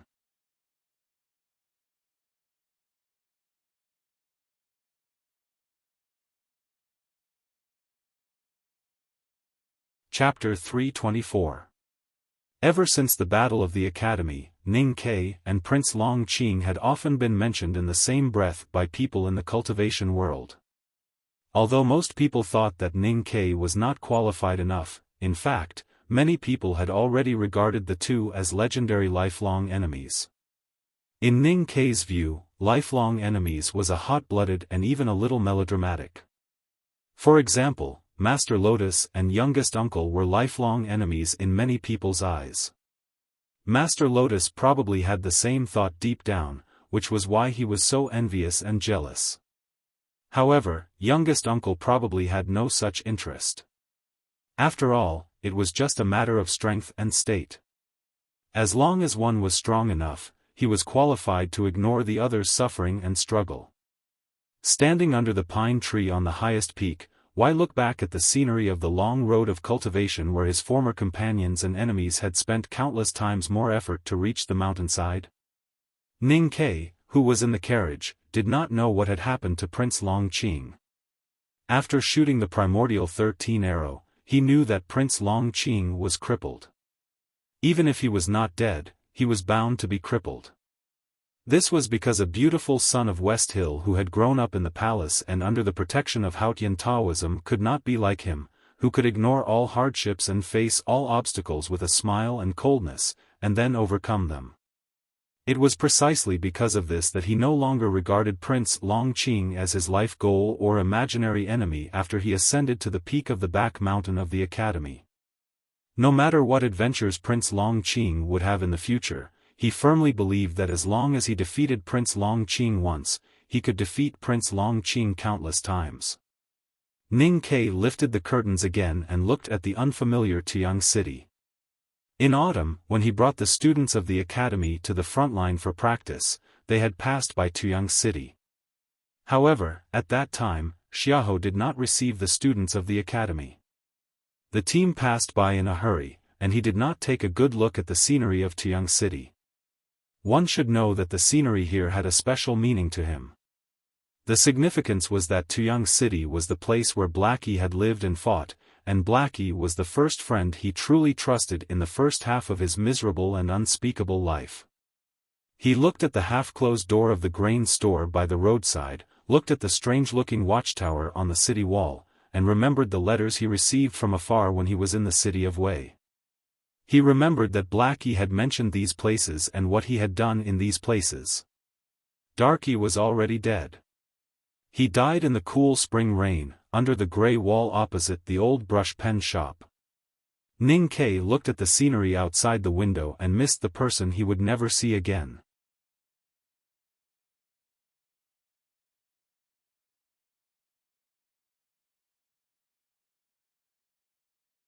There were no cruel and extravagant dishes like the rumored monkey's head, and there were no rumors of General Xiaofan killing a cook to test the guts of his guests. There were only simple dishes and three-colored rice porridge on the black wooden table. Everyone at the table ate in silence and no one spoke. Ning Kai drank a bowl of rice porridge and picked up the exquisite pickled vegetables with his chopsticks. He drank another bowl of rice porridge and picked up the vegetables with his chopsticks. He picked up the vegetables with his chopsticks for a while and suddenly raised his head to look at Xiaofan at the head of the table. When there was silence, one sentence was like thunder. When there was silence, one look was like lightning. As a guest, it was very rude to look directly at the host. As the youngest brother of the academy, it was a little unreasonable for him to do this when his senior brother was present. So Ning Kai did it because he really wanted to see this person for himself. Eldest brother looked at him strangely, then smiled and lowered his head to eat the porridge. He seemed to think that the porridge was much more interesting than Xiaofan, youngest brother, and the faintly fluctuating aura during the banquet. Mo Shanshan looked up at him, puzzled and worried. Seeing that Ning Kai's expression was normal, she ignored him and looked somewhere else. It was always the ice pond and frost trees in the winter garden. Xiaofan still lowered his head and ate slowly and seriously, as if he could not feel Ning Kai's gaze deeply cutting into his face like two knives. He looked calm and composed. Ning Kai looked at Xiaofan quietly. At this moment, Xiaofan was a completely different person from the middle-aged man at the Hulun Sea. His face was still as cold iron, his eyebrows were still as thick as black silkworms, and his lips were still as red as thick blood. However, his extremely domineering power was all locked in the ordinary clothes on his body, and not a single bit leaked to the world. The seemingly ordinary plain clothes were neither armor nor military uniform, but the imperial clothes that the Tang Emperor had personally draped on him when they discussed military merits. Xiaofan, who wore the imperial clothes, was not only a powerhouse at the peak state of martial arts, but also a bigwig in the secular world, the person with the most power in the imperial military. Ning Kai silently thought that it would be difficult even for the academy to explain to such a bigwig. Xiaofan slowly and seriously ate the porridge in his bowl, even more leisurely than eldest brother. After a long time, he finally finished eating and slowly raised his head. He looked back at Ning Kai's gaze and asked, "Why do you keep looking at me?" Ning Kai smiled and said, "Because the great general is mighty." Of course, no one believed this, but no one was bored enough to expose this excuse, unless second brother suddenly came to Tiang City.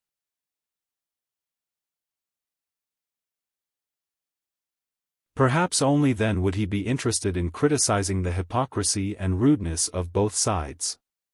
After removing the food and drinks, Xiaofan served the expensive Yanxi black tea. He looked at eldest brother and said, "My sons are all useless trash, so I won't call them out for Mr. First to see." Eldest brother smiled slightly and slowly sipped his tea. When he did not need to speak, he was always unwilling to speak, because he knew that others would not like to hear him speak slowly. Xiaofan held the teacup and looked at Mo Shanshan. He said, "Are you the calligraphy addict?" Eldest brother put down the teacup and said with a smile, "Shanshan is now my sister." Xiaofan slightly squinted and seemed a little surprised. He did not understand how this female talisman master from the Great River Kingdom had such a big lucky chance. After a moment of silence, he said, "Congratulations." Mo Shanshan knew that the following conversation in the winter courtyard was related to the internal affairs of the Tang Empire. She stood up and bowed slightly, glanced at Ning Kai again, and then left to feed the big black horse. It was quiet in the winter courtyard. Only the cold wind blew the frost on the branches, making a rustling sound, like arrows brushing past bowstrings, like the mud on the battlefield splashing on hard armor. Xiao looked at the tea in the teacup that was as thick as blood and was silent for a long time. He shook his wrist and sent the tea to his lips, drinking it in one gulp. His long robe moved with the wind, looking indescribably heroic and casual, as if he had drunk a cup of double-distilled liquor. The tea went down his throat like blood, and the general's voice became colder and more solemn, like metal and stone. Back then, Mr. Ku killed his way into the front gate with a single sword. The disciples of the Enlightenment doctrine were either dead or escaped. They were all homeless and miserable. However, the Enlightenment doctrine set the rules by force, so the people of the Enlightenment doctrine feared Mr. Ku like a tiger, but never hated him. At that time, I was still young and had just left my teacher's control. Instead, I felt like a fish leaping into the sea and flowers blooming on the other side of the shore. I was so happy, especially when my sister and I went south to the Central Plains. I joined the army in the Tang Empire and met many good friends. Ning Kai did not look at him at this moment, only at the teacup in front of him. The black tea in the teacup reminded him of many old things, the stone lion, and the blood. He was thinking about the general's mansion in the general's mansion, and then he was awakened by the sound of metal and stone. He frowned slightly. He did not expect Xiao to admit that he was from the devil's doctrine right from the start. The world calls the Enlightenment doctrine the devil's doctrine, and I am the so-called remnant of the devil's doctrine.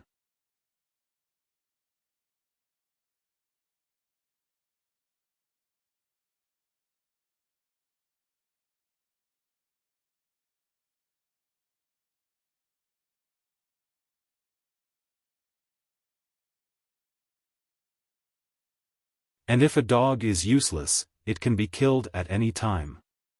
It took me a lot of effort to live in the Central Plains for so many years and sit in this position. I don't want to be killed. How not to be killed? Unless you don't want to be a dog. How can you not be a dog, but the owner of a dog? You have to have power. Many people say that I am the most powerful man in the world, but you and I both know very well that this kind of power cannot transcend the mortal world. It still exists in the world, so there will always be a rope around my neck. So I want to get that tomes of arcane. Because I want to have power beyond this world. I want to break that rope, and from then on, I don't have to repeatedly struggle on the two sides of the river. I can get real freedom. Xiao's speech was very long. During the process, neither eldest brother nor Ning Kai interrupted. They just listened quietly, listening to the vague history, listening to the hidden hatred and unwillingness in the calm narration of the empire's general, and listening to the secrets that not many people in the world knew. Eldest brother looked at him and asked gently, "Why do you say this to us?" Xiao smiled and picked up the teacup to drink the cold tea. He sighed softly and said, "Of course I don't want to use these words to change anything. It's just that these words have been hidden in my heart for too many years and I have never had the chance to tell others. There are too few people in the world who are qualified to hear me say these words, and Mr. First, you are undoubtedly one of them." Eldest brother sighed and said, "Since it's useless to say it, why do you say so much?" Xiao looked into his eyes and said in a low voice, "Years ago, I wanted to see the headmaster of the academy and ask him to help me with my pain and confusion. I thought that the academy was a place where people like Mr. Ku could teach me, a remnant of the devil's doctrine. But it was a pity that the headmaster of the academy refused to see me. He only asked His Majesty to pass on 2 words to me. Until today, I still don't know the meaning of those 2 words." Eldest brother asked, "What 2 words?" Xiao replied, "Wu-wei." Eldest brother was silent for a moment and then looked at him and smiled. His gentle smile contained very complicated emotions. There was some pity, some emotion, and some undisguised regret. "Judging from what you did today, it seems that you really don't understand the headmaster of the academy's meaning. Please enlighten me, Mr. First." Inaction is inaction. Ever since Great General left the demon sect to come to my Great Tang, all your thoughts and actions have been sharp.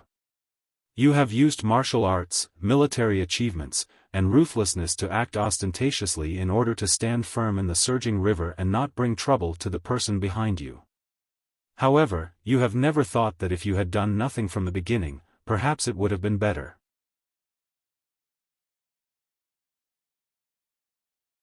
Eldest brother said slowly and slowly raised his hand to stop Xiao from speaking. He continued, let's talk about the matter of Murong Linshuang. The former emperor received the hierarch's letter and was very angry. He was ready to fight with the West Hill. However, you were worried that the person would be exposed, so you killed Murong first to win the trust of the West Hill. How can you blame the Tang Empire for not helping you? Everything in the world is impermanent. If you didn't do anything, perhaps all the troubles in the future wouldn't exist. It's a pity that you were too worried about that person. One mistake after another, until it reached a point where it's irreversible now. Xiao clenched his fists and said sternly, but the headmaster of the academy didn't say anything back then. Eldest brother looked at him coldly and said in a low voice, what right do you have for the teacher to speak for you? How do you know that if the divine hall takes action, the teacher won't speak for you? Don't forget, if it wasn't for the teacher, how could your sister become the empress of the Tang Empire? There was dead silence in the winter courtyard. All the servants in the general's mansion had already been sent away. No one could hear what eldest brother said. Ning Ke, who understood what he meant, lowered his head and stared at the teacup in front of him motionlessly. Only his slightly trembling right hand under the table revealed his true emotions. The empress of the Tang Empire was actually Xiao's sister. She was also a member of the Devil's Doctrine. In the depths of the winter garden, a thin branch seemed to be unable to withstand the atmosphere or the frost on the branch. With a crack, it snapped and fell into the snow. Eldest brother slowly pushed the teacup in front of him further away. He raised his head and looked at Xiao calmly. If you're done speaking, then it's my turn to say something that you probably won't like to hear. Xiao narrowed his eyes slightly. His fingers that were tapping on the table had already stopped. Eldest brother asked, who gave the order to the horse gang that attacked the coalition army's provisions on the grassland? Xiao answered, me. Eldest brother asked, who sent the more than 1,000 Tang cavalrymen to the Hulan Sea? Xiao answered, me. Eldest brother asked, who wanted to kill my youngest brother with one punch on the mountain path? Xiao answered calmly, it was me. Eldest brother was silent for a moment. Then he looked at him and said, in that case, you should retire. Was General Xiao old? Be it the civil and military officials in Chang'an, His Majesty, the billions of people in the world, or even the great divine priests of the West Hill Divine Palace, no one would think so. This powerhouse at the peak state of martial arts was still at the strongest stage of his life. His spirit and willpower did not show any signs of withering.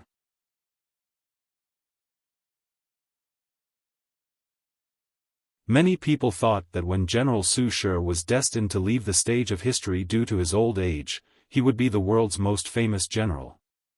However, in this insufferably arrogant general's own mansion, in this quiet and slightly cold winter garden, the seemingly ordinary scholar wearing an old coat and worn shoes said for no reason or reason that he was old, and then told him to retire. When this sentence came out of eldest brother's mouth, countless layers of lead-colored winter clouds gathered and came to the sky above Tiang City. Layers of clouds covered the winter garden. The sky was extremely dim, and the trees in the garden showed their old age. Xiao squinted at eldest brother. After answering many questions, he only asked one question, does Mr. First want to interfere in the court affairs? Everyone in the Tang Empire who was qualified to know about the back of the mountain of the academy knew that the academy was strictly prohibited from interfering in the court affairs. This was the iron rule set by the headmaster of the academy and all the disciples in the back of the mountain. Without this iron rule, neither the teachers in the academy nor His Majesty in the palace would know who was the master of the Tang Empire. Although many people in the secular world had never heard of the headmaster of the academy's name, no one in the world dared to disobey the headmaster of the academy's words. To be more precise, those royal officials, Taoist priests, and monks who knew who the headmaster of the academy were, never dared to disobey the headmaster of the academy's will. The Peach Mountain where the Westhill Divine Palace was located had become bald in a day. This was the strongest guarantee of this will. Fortunately, the headmaster of the academy often traveled around the world and did not seem to like to talk nonsense. The headmaster of the academy said that the academy could not interfere in the court affairs of the Tang Empire.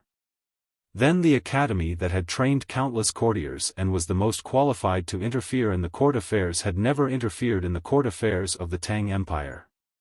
The people in the back of the mountain were no exception. Today, eldest brother wanted Xiaofan, the great general of the Tang Empire, to retire. Was this considered interfering in the court affairs? As a general of the Tang Empire, Xiaofan was able to respond calmly in the face of the academy's pressure. He was indeed a top powerhouse in the world. He had confidence and power that was beyond the reach of the common people. This kind of strength was awe-inspiring. However, eldest brother destroyed all of Xiaofan's strength with just one sentence. The headmaster of the academy did not allow the academy to interfere in the court affairs because he always thought that the court affairs were trivial and cultivators should stay away from them as much as possible.